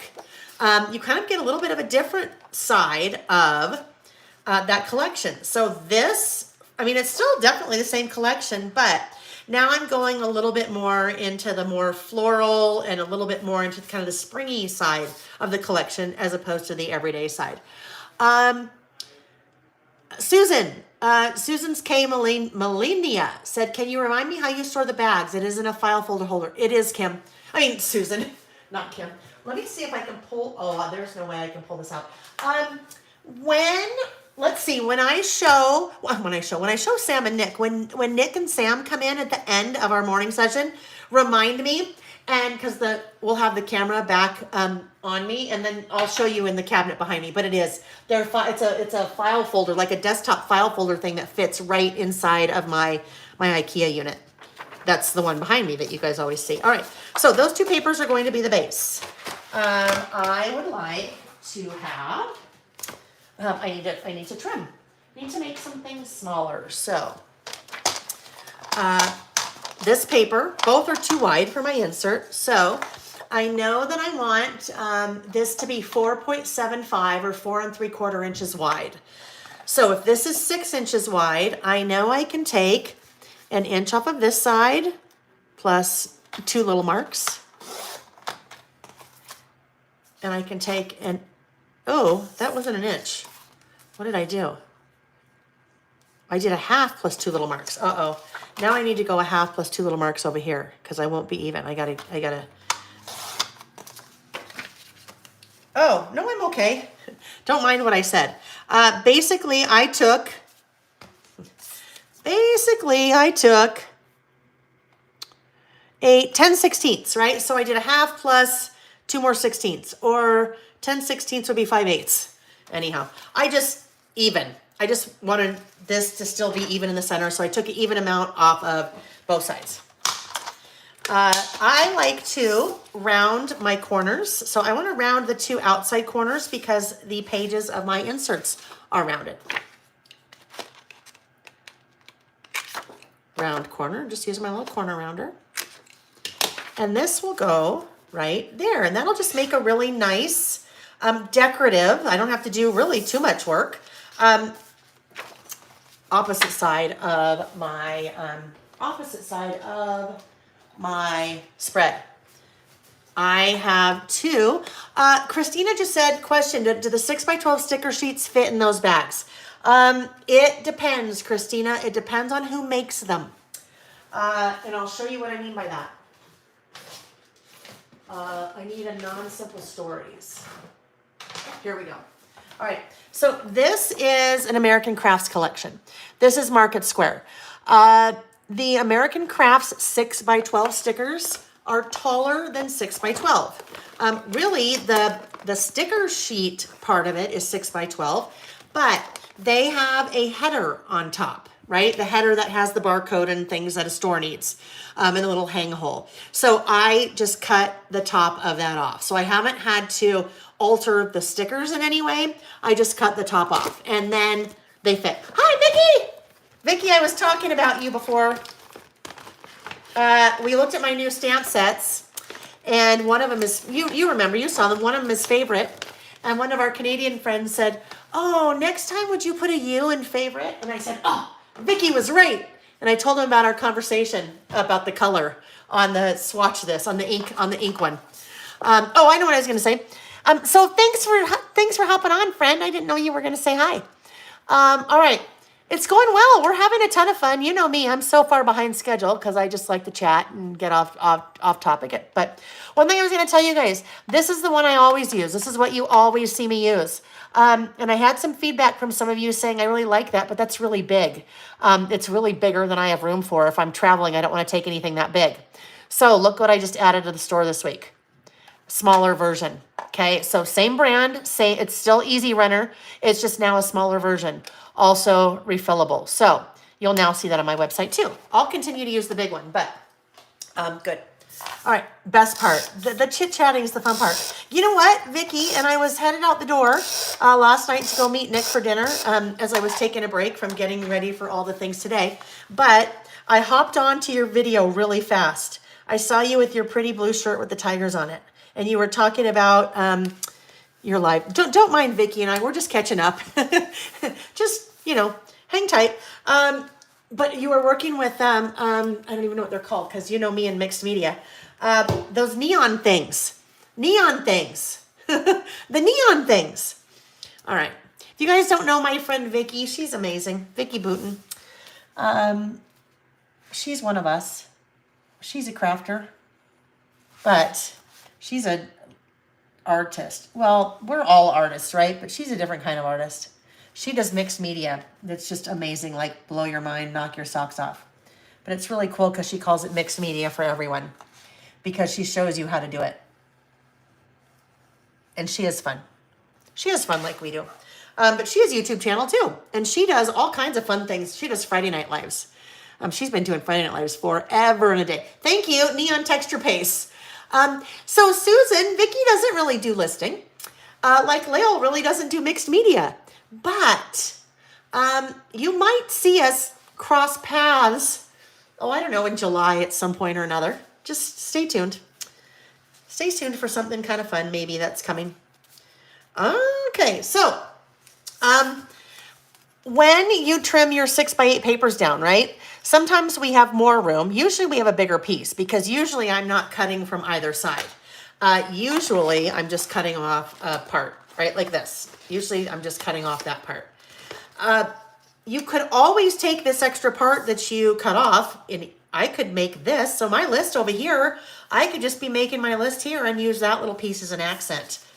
Likewise here, I could just use that little piece there and have that as a nice little accent. So my list could be that simple. Well, you guys know my list really could be as simple as a spiral notebook and I'm just writing, or a composition notebook or a sticky pad. So your list don't have to be like this. I like to do this because I like to play with things, so it's fun. But just some ideas on how you might use some of your leftovers. Or, I think someone in the Facebook group was posting maybe a couple weeks ago and said, I need some help. How, I don't have a lot of money. I don't have a lot of scrapbook supplies. Like, how can I do what you guys are doing without those things? And it was really neat because a lot of people jumped in and were giving all kinds of suggestions and different things. But really, it could come down to colored pencils. It could come down to just one colored marker. It could come down to a black pen and doodling. So really, I know, Vicki, I told you, my friend, I have to wait until the packaging comes in. The packaging's not here. But I have the biggest stack of things for you. You've no idea. It'll be fun. But yeah, you don't have to have any of this to list. The only thing you have to make a list, something to write with and something to write on. It could be that basic. You can still have fun and play and doodle and whatever. All right, so that would be fun, but I'm not going to do that. I'm going to use this really pretty, fun, just that really fun, cheery, oh my gosh, spring floral. Now, there's other patterns that could work, right? I could do that, but it's a little bit more muted, sedated that way. So I think that I want to do that. And a lot of it will get covered up. Well, I don't know now. Maybe. Now that I see that, I think I'm going to do that instead. Options, options. So I need to trim this one as well. I need to trim this one to 4.75. I could even go, I'm going to flip back and forth here a bit, you guys, but especially when I'm working in a smaller format like this, I mean, I could go to Hobby Lobby, or if I have a local scrapbook store, I could go to a local scrapbook store. I could buy one piece of 12 by 12 pattern paper, one. And I could do so many things with one piece of paper because even if I just wanted to have a little bit of color, that could be my list. One little piece of pattern paper there, and then I just write. So, lots of different options. You don't have to spend all the money on all the things. Just because you see me do it, or you see people in the Facebook group do it, or the other thing too is, I don't know, we have something here in Utah called KSL.com, which is basically like a local Facebook marketplace or whatever, but you'll find people a lot on Facebook marketplace in your neighborhood, just, getting rid of, or even at like a Goodwill or something like that, just, destashing, getting rid of some of their products that they don't use anymore and just wanting to give them to a good home, so they donate them. All right, there we go. That's going to be the right side of my list. This collection makes me happy. It's just so fun and springy, right? All right, things I'm looking forward to this spring. So I already have spring over here. That's my list I'm doing. I already have spring. So I probably don't need to say things I'm looking forward to this spring. Maybe I'll just say things I'm looking forward to, or maybe I'll just say looking forward to. I mean, I could really kind of narrow that down if I wanted. So I think that's what I'll do. Looking forward to. I'm not going to mince words. I'm going to be a man of few words, which is not in my vocabulary. That's just not something that I can do. We'll just pretend. All right, so I want this to be, I'm going to say I probably want this to be about 4. Start out with 4 inches wide. That's that cardstock I was talking about before, the Nina cardstock that's linked in the description. I want that to be 4 inches wide. So the rest of this, now I can use on another list. I could even, well, I won't even get there. I'm just too many words right now. Too many words. Too many other things that I want to do. I remember now. Some of you would probably be like, how could you forget? I remember now. When we've done our year ones, I always think I can get way more done in the amount of time than we really can. But that's okay. Oh, look at Anne. Anne said, Layle and Vicki, you guys sure helped me get through the pandemic. You are both so creative and so fun to watch. My husband teases me that you are both my pretend friends. And not pretend. We're not your pretend friends. We're your friends, right? Like I said at the beginning, these things during the pandemic, Vicki's Friday Night Lives, what I do here on Saturdays, were lifesavers to a lot of us, including us. And you take people like Vicki and I that's a huge part of what we do for our businesses is travel. And so, hang on, I need to get all this stuff out. A huge part of what we do is travel and teach and interact with people. That's part of our life. And so as soon as that gets cut off at the knees, and when you're used to being a social person and then you're locked up like we all have been, it's hard. So it's been very beneficial for us as well. Absolutely. All right, I'm just dumping out all those die cuts so I can kind of see what I have to work with here. Full Bloom has 3 different die cut sets, you guys. They're regular bits and pieces die cuts that are usually, mostly icons. There's a floral bits, which is a lot what you see here, most of the florals. And then the journal bits. And the journal bits are like those little things. More room for words and tabs and things like that. Oh, okay. I could go a totally different direction here. Now with one of the things in here. So let's look at this. What if these are the journal bits. Look at that little beehive, which is fun because my Utah friends, beehive is the Utah state. So that's what it's called. Beehive's oh my gosh. Beehive's the Utah state. Wow. Utah is the beehive state. That's what I meant to say. Okay, so look at these little things. Those little like plant seed things. What I'm thinking, watch this. What if that is my title? And my title like that is more over here. So what if it just said like this, looking forward to, okay? Or things I'm looking forward to or something like that. That could be my little title. And then I could do, maybe some other things up there. It'd be totally different, right? It'd be different. It'd be a different look of a list than I kind of traditionally might do. So what if we just kind of play around with some things? Maybe that goes over there. Maybe that goes over there. Maybe I date that over there. I like that there. I like the orange because the orange is kind of pulling in the orange there. It's pulling in the orange of the beak, and then it's helping to kind of pull some of the orange when there's so much pink over here, right? All right, so if I have that little thing for my title, my little sign, there's lots of them on here. Let me separate the washies from here. Maybe we do a washi along the bottom. Oh, I know what I'm going to do for the washi along the bottom. Maybe. This is my classic ruler washi. Ruth, I am glad. Ruth said, I've loved being part of this community for the past 2 years. I've loved having you, Ruth. Wait, what? She doesn't mean it in a nice way, but I take it that way anyway. What? I'm so confused.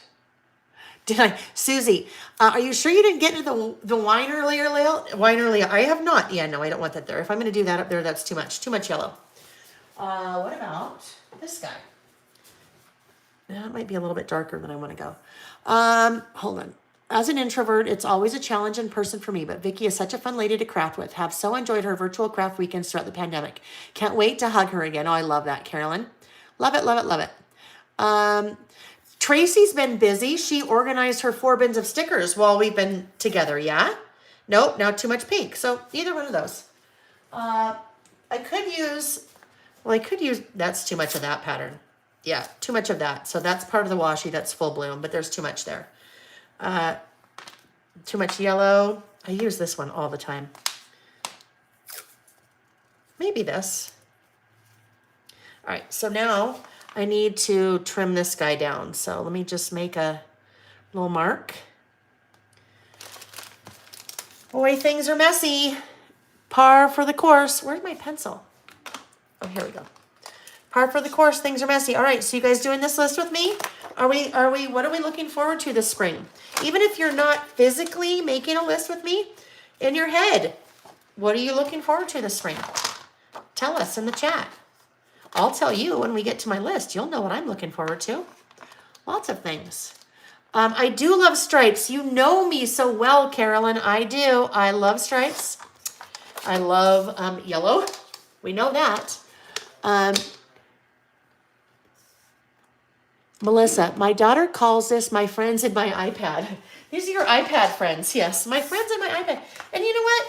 Thank goodness that we could have friends like this, right? Honestly, thank goodness. I mean, that is one of our lists later, the silver linings of COVID, technology, right? Because thank goodness, what in the world would we have done if we did not have technology through COVID? I mean, it has, thank goodness. I mean, Zoom existed before COVID, but boy, do they exist now, right? I mean, that's how kids were going to school. That's how doctors were like seeing some patients, right? I mean, it's crazy. Susan, anniversary and birthday. I won't ask you what birthday, but I will ask you what anniversary, Susan. Susie, I love that. Well, others might not like seeing me in shorts, but I can't wait to wear them. And you know what, Susan? Who cares what other people think? Which is also one of the things that you'll see on my list today.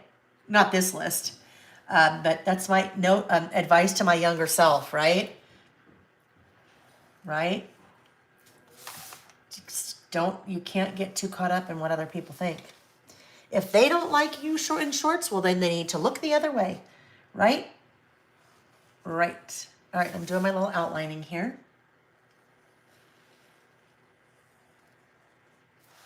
This one will not have photos, but it certainly could, right? It absolutely could have photos. If I was going to add photos here, probably what I would do, I'd print some smaller little 2x2s from the Epson. And then I would just do little, like maybe one right there, maybe one right here, one right here. And I'd glue them on, and not glue, I'd use my tape gun or whatever. And then I'd just write my list in between those things. So sometimes our lists have photos, other times they don't. But you can always add a photo. I mean, you can basically take any list that we do and add a photo or photos. Now, you might be saying, well, Layle, I'm looking forward to tulips, but I don't have any photos of tulips right now. There's still snow on the ground. And I'd say, well, then think of it this way. Do you have tulip photos from prior years? Go get them. Who cares if they're not this year's photos? Prior year's work. And then if you're like, oh, I don't have any tulips in my yard, so I don't have tulips photos, then I'd say, go to Google. Google is your best friend photographer. You'll always find a photo of tulips on Google if you Google them. And then you can just save the photo to your camera roll. I'll show you guys how I do that later today when we do the Epson, when we do the printer demo thing. But just save to your camera roll and then print how you would normally print, whether you print at home or whether you upload to like persnicketyprints.com or Walgreens or Costco or wherever you go. All right. So I think what I want to do, I like this guy, but I don't think I want it to be centered like that. I would like it to bleed. You know, I like my bleeding. And I actually am bleeding. Because where do I have? I have Band-Aids. Oh, well, this is what we do, friends. When we don't have a Band-Aid, I know I have Band-Aids in here somewhere, but guess what? I tried this before. I know it works. I cut myself because I was getting this and I hit my tweezers, and it's not bleeding like profusely, but I don't want it to bleed on my things. That's not big enough. Guess what I can do? I can take Washi. Washi is a great temporary Band-Aid. Oh yeah. Just wrap it around like that. There we go. There's my own Band-Aid. All right. Rhonda had to leave to go place an order. Thank you, Rhonda. Love that you had to leave. No. All right. So I also have the sticker book. So I really like the flowers. I love these die cut flowers. I think they're just everything. I love the design. I love the colors, the style, but they're going to be a little bit too big for what I want to do here. So that's where the sticker book comes into play. The sticker book, or even, where are the puffy stickers? Puffy stickers would go really small. So let's grab those and see if there's something here that would work in puffy. Maybe. Oh, look at this one. Okay, well, I really like that. That's super cute. All those little flowers lined up. But then when I put it up against this guy, I mean, I could do that. Yeah, I think it's too big. That sign is too big. The scale is too large for those little guys. So let's go over to here. That's why you'll always see me. I bounce back and forth between die cuts, because sometimes you need something big. And then, oh, this could be cute. Die cuts and stickers, and then even puffy stickers. What if we had like little seed packs here? Like this. Okay, we've got marigold and daisies, because then it's kind of like we planted. Now, what's funny? Nothing on my list has to do with planting things. So that's okay. It doesn't have to, right? It does not have to. I just happen to like the way they look. That will go there. And then I'm going to see, ooh, okay, no, that looks a little bit too much like a cross to me. So I don't think now that I see that, I don't want to have that part covered up. Nothing wrong with the cross, and that actually could factor into Easter, right? It's just not, that's not, that's not the look I'm going for on this particular list. So what I want to do, I'm going to move these over a little bit more. I need to be able to see the bottom part of that little plant stake, because then we know it for sure it's a plant stake, right? Yeah, then we know for sure. All right, so now I need a little creature. Maybe like, I don't know, these little snails are sure cute, aren't they? There's snails, there's little ladybugs, but I kind of like this, well, I don't know, let's see. This little snail's cute. This little snail would need to go about right there. How does that work? Maybe, but then we need something over here. Maybe a ladybug goes over on this side. Now, ladybug's cute. Well, I guess there's a little bit of red in there. Maybe we just do it. All right, there we go. The snail's going in to ruin everything that we plant, right? Because that's what snails do. The snail is so cute. I know. Look at this guy. I love this snail. Look at this guy. Isn't he cute? He's like, He's like a snail with an attitude. He's like, whatever. I don't have time for you. This is the sleeping snail. But I didn't use this one because it's a lot of brown right there. And then I'd have to put him here. And then there's a lot of brown on my sign. So I didn't want to do so much brown together. So you know what? That's something that I need to add to my list. We don't have frogs here. Well, I shouldn't say that. There's frogs in Utah, but there's no frogs in my neighborhood that I know of, so I don't hear frogs at night. But what we do hear at night, the crickets. Yes, the crickets. I love the sound of crickets. So, I am going to add that to my list because I didn't even think about that. But I love that when you guys start talking about things you're looking forward to, because it makes you go, oh yes. Yes, that's right. I like that too. All right.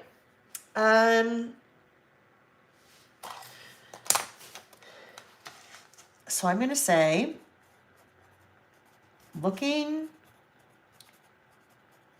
forward to. Okay? That's basically things I'm looking forward to this spring. And it doesn't in your face say things I'm looking forward to this spring, because I have Hello Spring over here and looking forward to, so that's okay. I remember last year when we did this list, because I generally do this list every year, I totally forgot part of the title, so it really didn't even make sense, but that's okay. I just didn't fix it. All right, see what I did there? I cut off the other edge of that banner just because I would rather do that. And then I'm going to have this bleed over the edge a little bit as well, so we're kind of bleeding, again, bleeding and bleeding. No frogs in San Diego either. Okay, so where are the frogs? Like, where's a place that's really known for the frogs? I keep forgetting to get my chisel pen instead of that little fine, super fine pen. All right, here we go. So things I'm looking forward to this summer. Let's start listing now. Get this out of the way. All of this stuff is going to go right back in the pouch. Makes cleanup really easy that way, doesn't it? Clean up, clean up. Remember that song? Okay, I think that was a clean up, everybody everywhere. Clean up, everybody do your share. That was something when our kids were in, I don't know, probably elementary school, right? They taught them that song. Clean up, clean up. Oh, isn't this funny? Well, this is good. We'll get to one of our lists. Don't worry. Well, it'll be fine. We'll just have more things to do another day. All right. So now I need another stamp set. This stamp set I am going to use is the Bullets and More. And this is one of our other giveaways, friends, okay? This giveaway, the Bullets and More stamp set, is not a live giveaway. This is a giveaway that anyone can participate in, even if you are watching the replay. So, all the comments that are left on this video, this morning session, part 1, all the comments that are left, I will draw, not in the chat, but the comments after the video, I will draw random winners for those kind of prizes. So this will be This new stamp set, Bullets and More, will be one of those prizes. So make a mental note on your to-do list that you want to come back after we're done with the session 1 and at least leave one comment on the video. All right, so I'm going to use those for little bullets. So this is going to be a bulleted list that goes like this and not a run-on.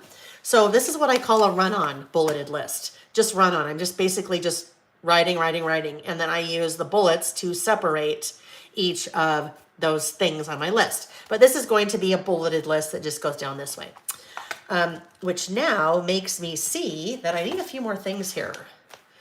I need something, probably need a little bee over here in the air because it is a little blank over, whoopsie, where is that? It's a little blank over here. And you know what I'm going to do with the bee? I'm going to turn the bee a different direction. Oh boy, maybe.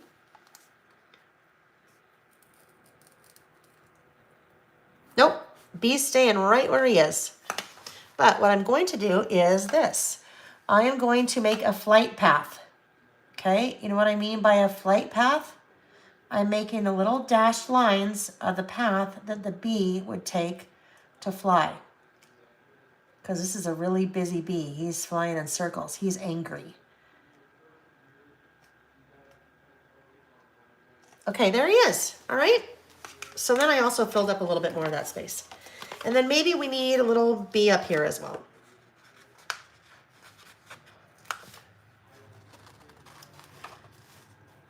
Like that. And then we'll do a flight path here as well. So the flight path is really just a bunch of dashed lines. And they don't have to be perfect because a bee flies not in a perfect pattern, right? You can also do those little things with butterflies too. There. And that's also like faux stitching too. Oh, I missed the things about frogs.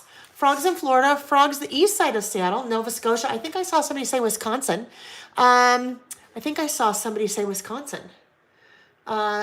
Okay, right. So here's the deal. Somebody said, aren't there frogs everywhere? What I mean by that, Wanda, is that some people have frogs. It's like there are crickets everywhere, maybe, but you don't hear crickets every night. So it'd be more where there's a lot of cricket, like you just hear frogs as kind of part of an everyday thing. All right. So now our list. Oh, and what was one of the things? Oh, the crickets. Yes, crickets. I don't have very many things on my, I think, so this morning at probably 6 a.m. is when we already knew our list topics, but then I was making my list. So I need to probably spend a little bit more time on that. All right, so let's see. Oh, you know what? Maybe, what if, I'm going to try something. I have no idea what this is going to look like, but I'm going to try something here. Let's see. Oh, I don't need that. I need, my stamping notebook.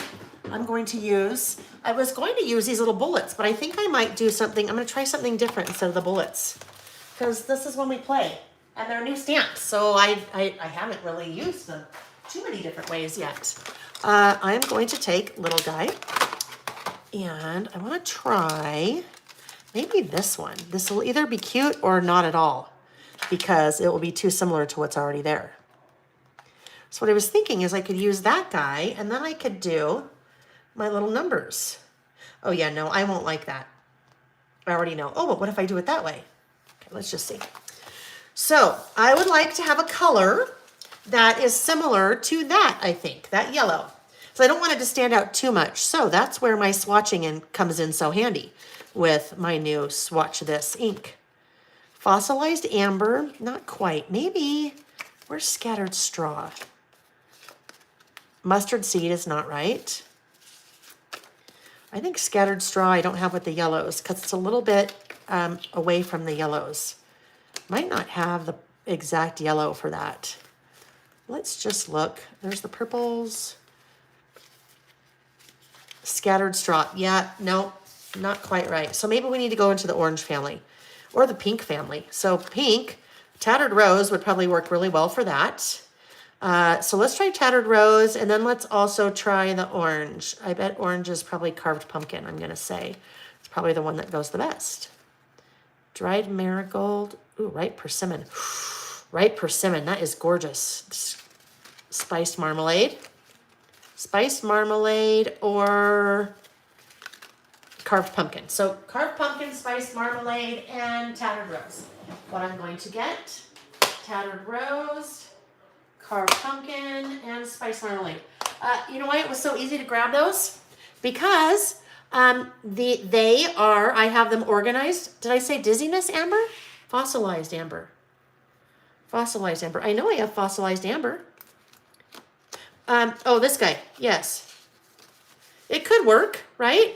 But this is why it was so easy for me to find my inks, you guys, because I have all of my inks organized in the exact same way that I have my swatches organized. So I didn't have to just spend 8 years trying to find what I was looking for.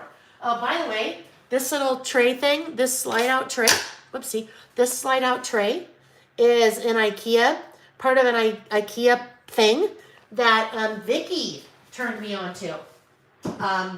It's the sliding shelf. It has like 4 shelves in it.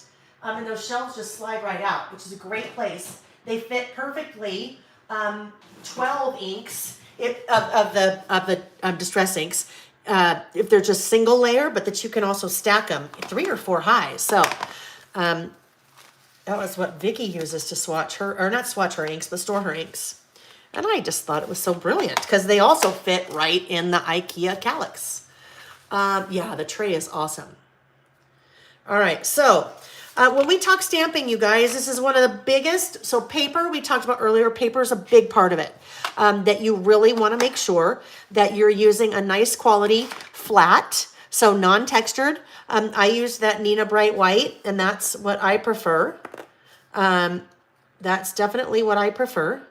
My other tip is I always like to apply the ink to the stamp as opposed to the stamp to the ink. That helps to prevent getting ink on your stamping block or your stamping tool, whatever it is you're using. And that's just me. That's how I prefer. So doesn't mean that it's right or wrong, but that's just how I prefer it. But I always, always, always encourage you to test stamp first, okay? Test stamp first. That's why this is so, so important. Number one, you want to make sure that you like the color. Oh yeah, that'll be super cute. I like that color. But number two, you need to prime your stamp if you've never used the stamp before. Now, I had used this stamp before, so that was not a problem. But you want to get your stamp ready for stamping. There are different ways that you can prime your stamp. This is just, I always do this. I'm going to change this way. It's going to make it easier for me. But always test first, right? So I always test first. You can also kind of get a feel for, especially with this stamp, if I rock it too much, it's going to make my little stamped impression kind of weird. It'll blur it a little bit. So if I am spelling a word or I want things to line up, if I test stamp first, I can make sure that things are lining up the way that I want them to. Like when I did this, those were individual letters. So I test stamped first to make sure that they were even. Also, good idea to test stamp first to make sure that things are spelled correctly, right? Sometimes, especially if you're spelling backwards, you just don't spell it correctly. So it's nice to be able to just test first, prime and test first. But then you can also play. Well, let's see, do I like that layered on top of that? What happens if I try to layer that on top of that? Oh, it's too dark, I can't see it. So it just gives you an opportunity to play without messing up on something, right? All right, so I think I'm going to go with, well, let's see, that one was that Carved Pumpkin? I think that was Carved Pumpkin, wasn't it? I'm not going to clean in between, because if I clean in between, it's going to make the stamp damp for a little bit. I don't want the stamp to be damp. That will affect how the ink stamps if it's wet, which is one of the cool properties if you're doing mixed media, but I don't want it to do that. Oh, was that the same one? I think it was. Sorry, guys.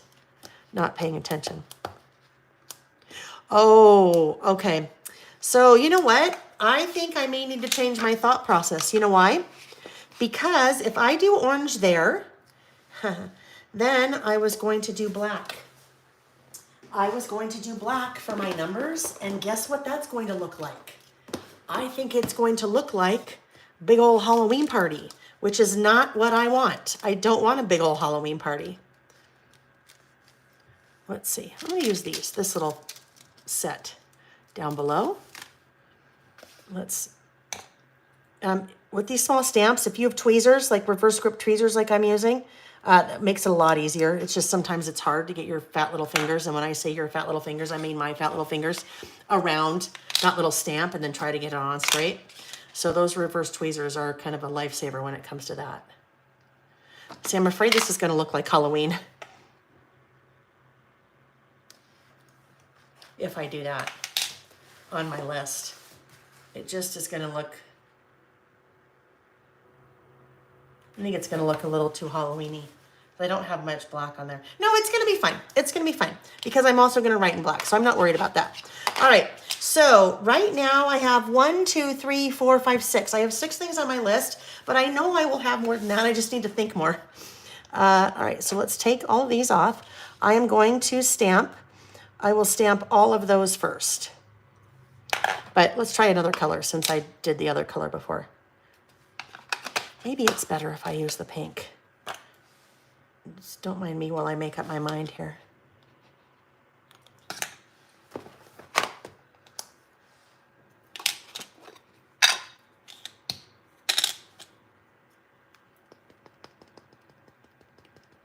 I know, then Susan said yellow. So let's see. Ooh, don't do it there. But this is also, right? Testing first gives me a place to play without committing. Yeah, I'm gonna do the pink. I'm going with the pink. Usually I like orange. I'm a big orange fan. I like orange, but I'm gonna do the pink, I think. I think I'm going to do the pink. Now here's another tip, and I didn't do this ahead of time. So if you sometimes struggle with stamping, play around with every stamp first before you use it, like we just did, because every stamp, if you press, see what happens if you press really hard, see what happens if you hardly press at all. Just play around with it a little bit and see what you get. Another thing is it's not a bad idea to stamp. I have already adhered everything in my traveler's notebook. So if I wait until the very end to adhere this page to my traveler's notebook, I can work off the page. So I can be doing all of my stamping here when it's nice and flat. So I'm not, trying to work with all of this around it. That will help things a lot more as well. The other thing that you could do if your stamping really makes you nervous, you could do your stamping first. So if you mess up, then you can kind of turn it over and do it again if you wanted. So those are some other tips for successful stamping. When you are working in something like this, I wouldn't, well, it depends on what I was doing. I might do this if I was working just directly on my work surface as opposed to, in a book like this. There's something that's called a pencil board. Okay, a pencil board, those of you that did my year in review Traveler's Notebook class this year, pencil board is something that we actually talked about quite a bit. Pencil board is basically, a pencil board is something that you can put underneath what you're stamping on to give you a flat, even surface, okay? So pencil board, you would put underneath what you're stamping on to give you a nice, flat, even surface for your stamping, like a nice, platform. A pencil board can really be made out of anything. There are real pencil boards that they're sold as pencil boards. But you could, I'll show you a couple of different examples that I have that I use. Generally, because there's nothing coming after this, it's still really flat. If I was stamping over here, I would for sure be putting a pencil board underneath because I don't have a flat surface because I have all of this that I've already been working on. So this is actually a stamping block.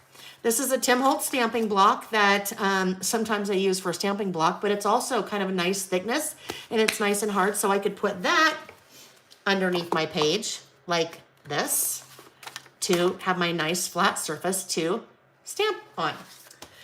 So that could be used as a pencil board. I also have this one that Nancy made for me. Nancy Gullison made this for me and sent it to me. It's really heavy duty, like chipboard, and she covered it with pattern paper, but it's nice and sturdy, flat surface. Then Susie that likes to wear shorts, doesn't care if people like to see her in shorts, but she likes to wear shorts, she told us, sent me, this guy. This is a Stampin' Up! Tool, and Susie does Stampin' Up! But it is a foam mat. So it is thicker. Remember when we were using the Misty and I said on the Misty, the side of the Misty where you put what you're stamping on, like the paper, it was kind of foam, a thin piece of foam. Gives you, so your foam is going to give a little bit, and sometimes that makes for a really nice place to stamp because it'll give a little bit. When you're stamping. So lots of different ideas for pencil board, but in its simplest form, it's just a flat surface. It gives you a flat surface to be able to stamp on.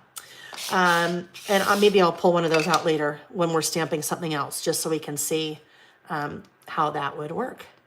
If you're working in a traveler's notebook, as you start to get towards the end of the traveler's notebook, I tend to create my lists off of the page more so than on, just because, especially if I'm working over here and I'm trying to stamp, well, I already have all of this stuff in my way. So sometimes it just makes it a little bit easier if you stamp off the page, do all of this off to the side, and then adhere it as one.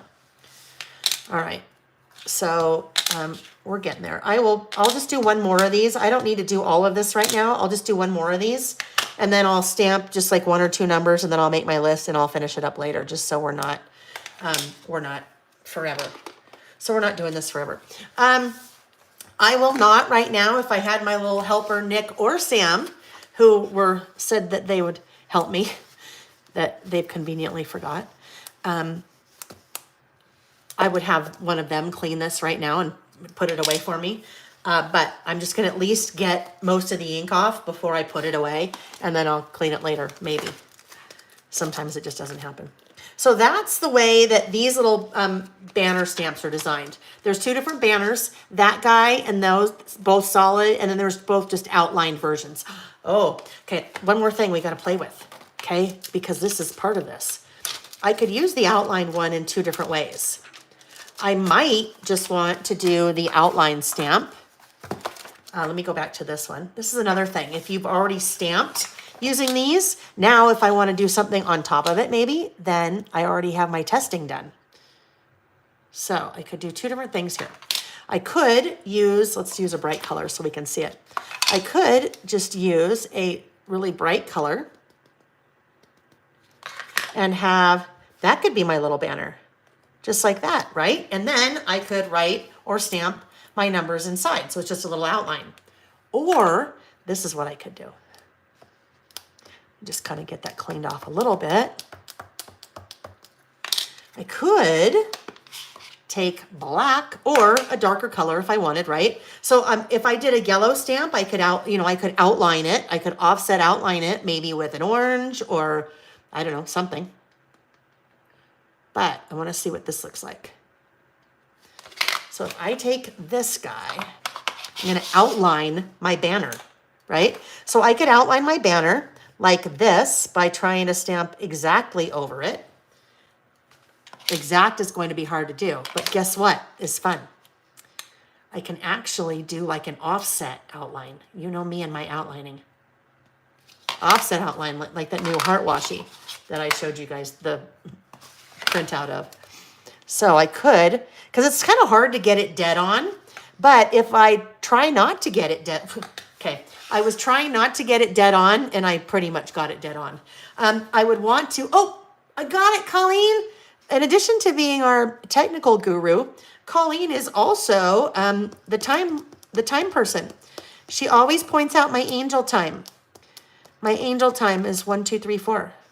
Okay, so now, that's funny. I didn't want to get it on. Now, this is something that's interesting, you guys. When we talk about different stamps, and it's good to play with because the pressure that you apply, you can get something different. Like, look at this one. You can tell I pressed much harder. And so it's kind of skiwampus.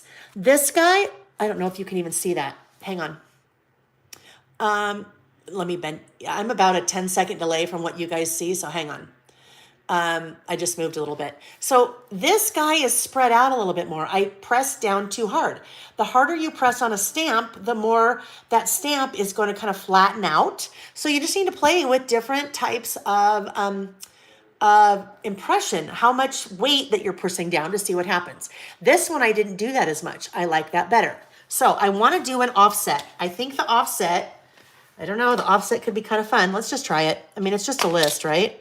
It's just a list. If we don't like it, then, ooh. Always good to have wipes handy for a couple reasons. I am getting black on my fingers now, and my hand.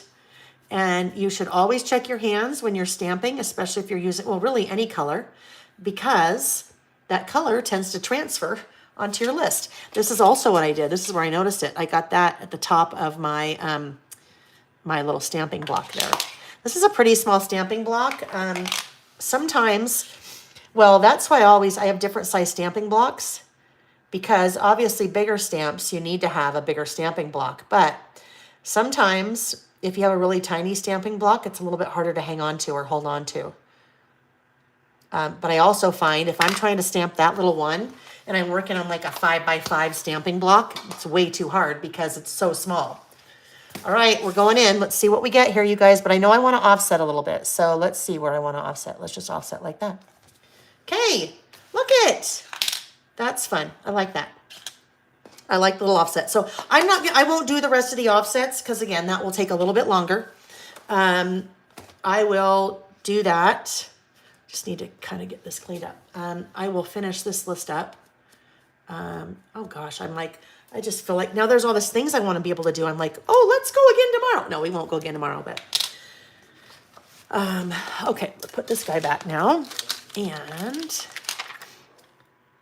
I mean, you guys, this book that I'm using, it's just a composition notebook, but this is like my play area. This is where I do all of my test stamping. It's just easier to keep it in one book, and I can even go back to.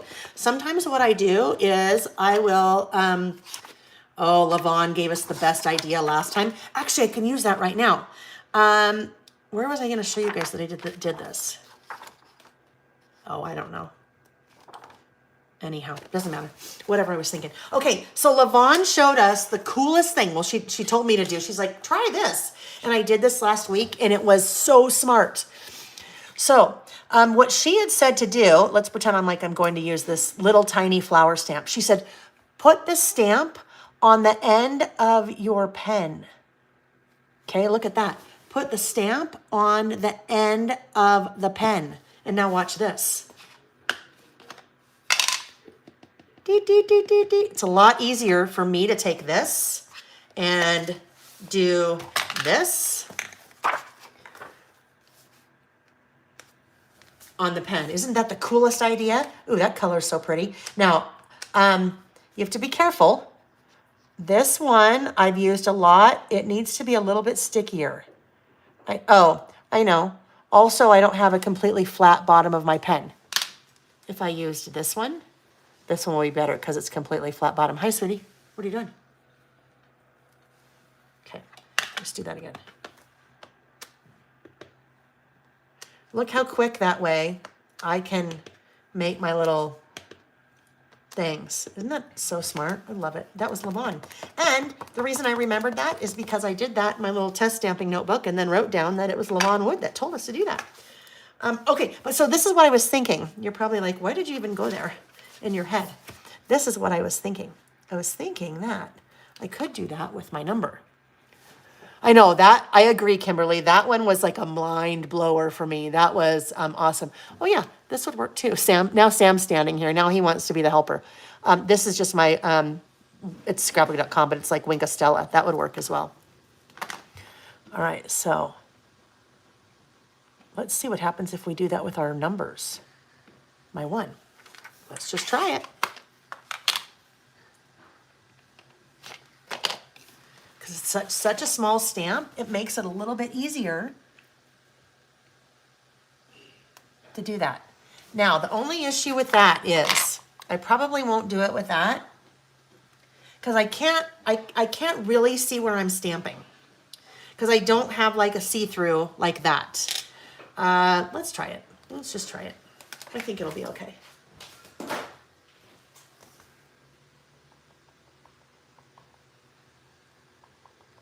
All right. Let's give it a shot and see what we get. So this one, this Bullets and More stamp set, you guys, is super versatile, I think. Because you have the numbers, because you have the banners, you have the offset banners, and then you have all of those bullets. Oh yeah, that's gonna be fun. All right, I won't do any more numbering or stamping on that one. I can hear it a little bit, but it's okay.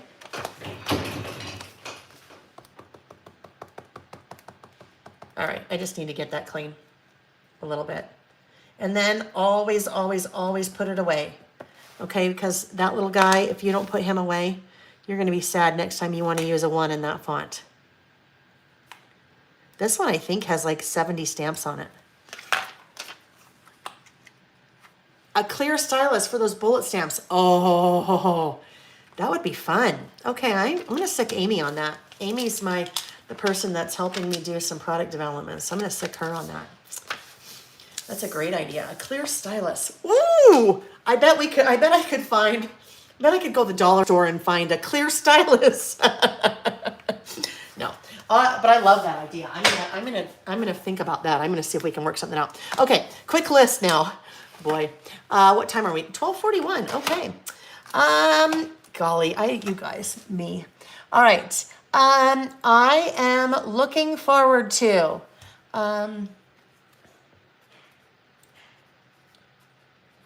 traveling with Nick to Nashville and Seattle. Nick has to go to both those places for business. I'm like, well, guess who's coming with you?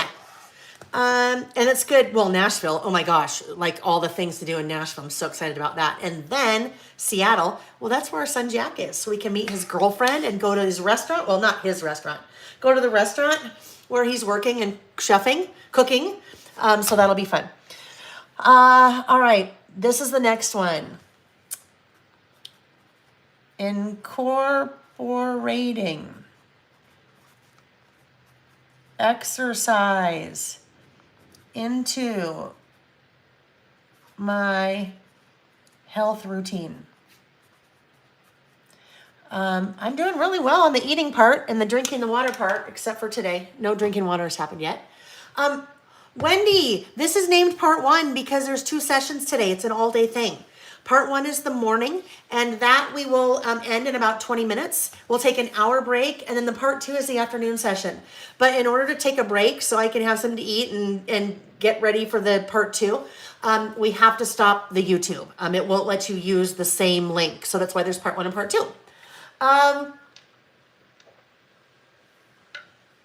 Hydration break. Let's see.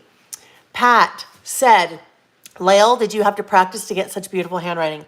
It's evolved over the years. I practiced when I was in 3rd grade, but in third grade, my writing looked more like this.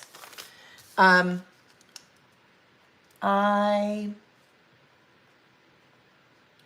want to go to so it was very neat, but it was very neat, but it was very, like you learn to write with the letters formed the right way. And now my writing is, not like that at all. It just is that way. All right, next one. I am looking forward to, this is going to sound so bad. It won't, but I'll make sense of it. Making an effort to spend time outside. Because I work a lot. I'm just one of those people. I work a lot. And I like to. It's just, so I don't go outside very often, which is a really bad thing. Like there's sometimes literally, it'll be 4 or 5 days I have not left the house, which, you're thinking, oh, that's not so bad. It's, pandemic. And well, no, even this year. Yeah. So anyhow, I am looking forward to this spring making an effort to spending time outside. Next one, cleaning and purging. Lots of things in the closet. I have been bathing suit shopping, which generally, if you would say to me, what is one of the worst things in the world that you hate to do? Bathing suit shopping. But I've been bathing suit shopping because it's not necessarily the worst thing for me anymore. So all that to say, I have a lot of clothes that do not fit. They're way too big now, and I need to get them out of my closet. So I'm really looking forward to kind of this spring cleaning, going through things, even just around the house, but cleaning and purging. So I'm very much looking forward to that. Hitting the road with Nick in Harvey. Harvey's our new RV. So I'm looking forward to, hitting the road. I mean, we'll do some boondocking where you go in the middle of nowhere. You're not in an RV park, you're in the middle of nowhere. All right, so guys, that's my list for now. I have at least one more that I will add, and that is the crickets one, and then I need to come back in and do a little bit of my stamping. That list took a long time, but we talked about a lot of things. I mean, the stamping, anytime, well, I shouldn't say this. Not necessarily anytime you're stamping does it take more time, but we're experimenting, right? Experimenting takes time, but that's part of the fun. Experimenting. I'm trying different colors. I am trying offsets, and what if I do this or what if I do that? But that's part of the fun, right? That's how we learn. That's how we learn what we like. It's also how we learn what we don't like. So playtime is good. All right, let me look at at my list of things to do this morning. Where am I? All right, so what I'm going to do for the rest of the time that we have, so we have about 15 minutes or so, I want to show you guys how I handle my traveler's notebook inserts when they are full. This is one of the biggest questions that I get. When your traveler's notebook inserts are full, what do you do? Because what tends to happen, especially if you like to add a lot of things to your inserts, they tend to get big, right? They grow, they expand. It's like our pants on Thanksgiving. They need to grow and expand. I'm sorry, Jackie. I keep switching between Mountain and Pacific. We are ending the first session at noon Pacific time. I said 1 because I'm Mountain time. So we're ending the session at noon Pacific time. The first session, we'll take an hour break, and then we will be back again at 1 o'clock Pacific time. Sorry about that. So what happens is, as you add more and more, it expands, and expands. And sometimes what will happen, especially depending on the inserts that you use, how they are bound or how they are connected together. Most that I see, at least most that I use, are stapled, okay? They're not stitched, they're stapled. It helps to keep the cost down because they're not stitched. But what'll happen on some is that those staples in the center will start to pop. And it's really not the staples that pop, it's the paper that pops out of the staples. Where's the center here? It's the paper that pops out of the staples.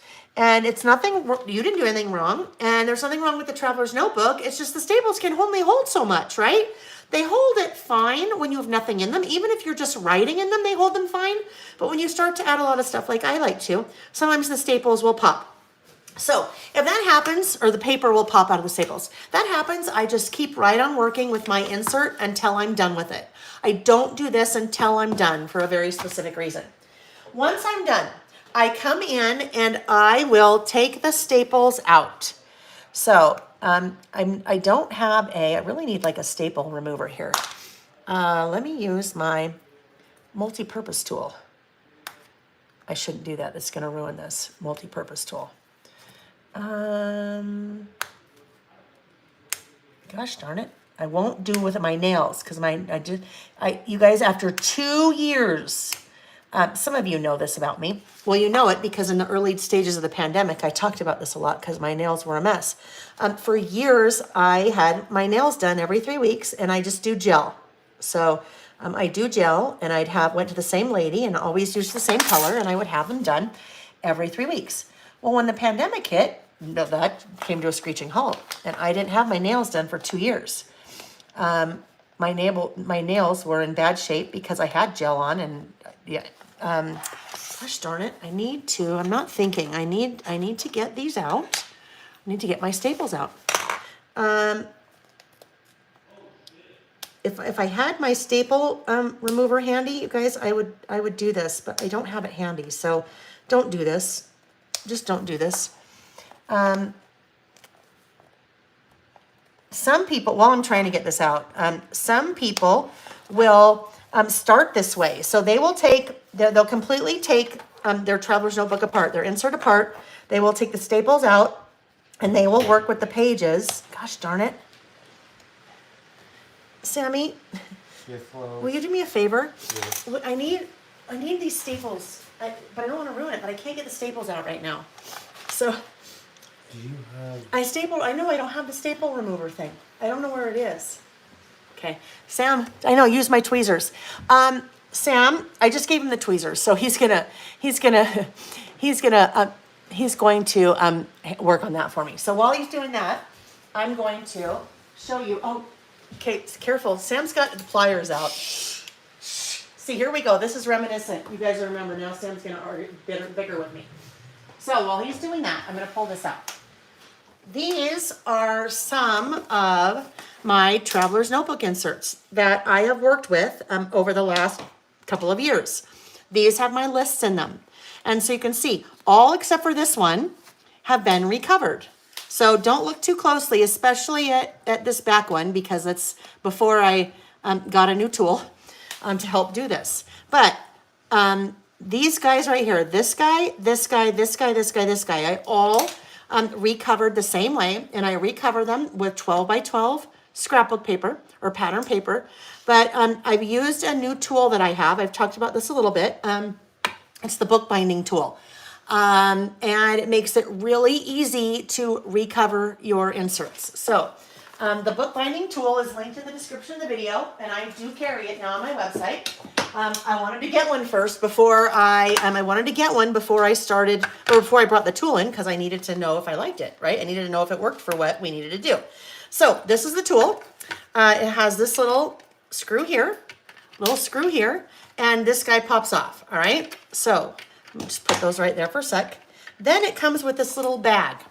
With this little bag, it has this little thing. It has two different needles, a curved needle, a straight needle, and it has some wax thread.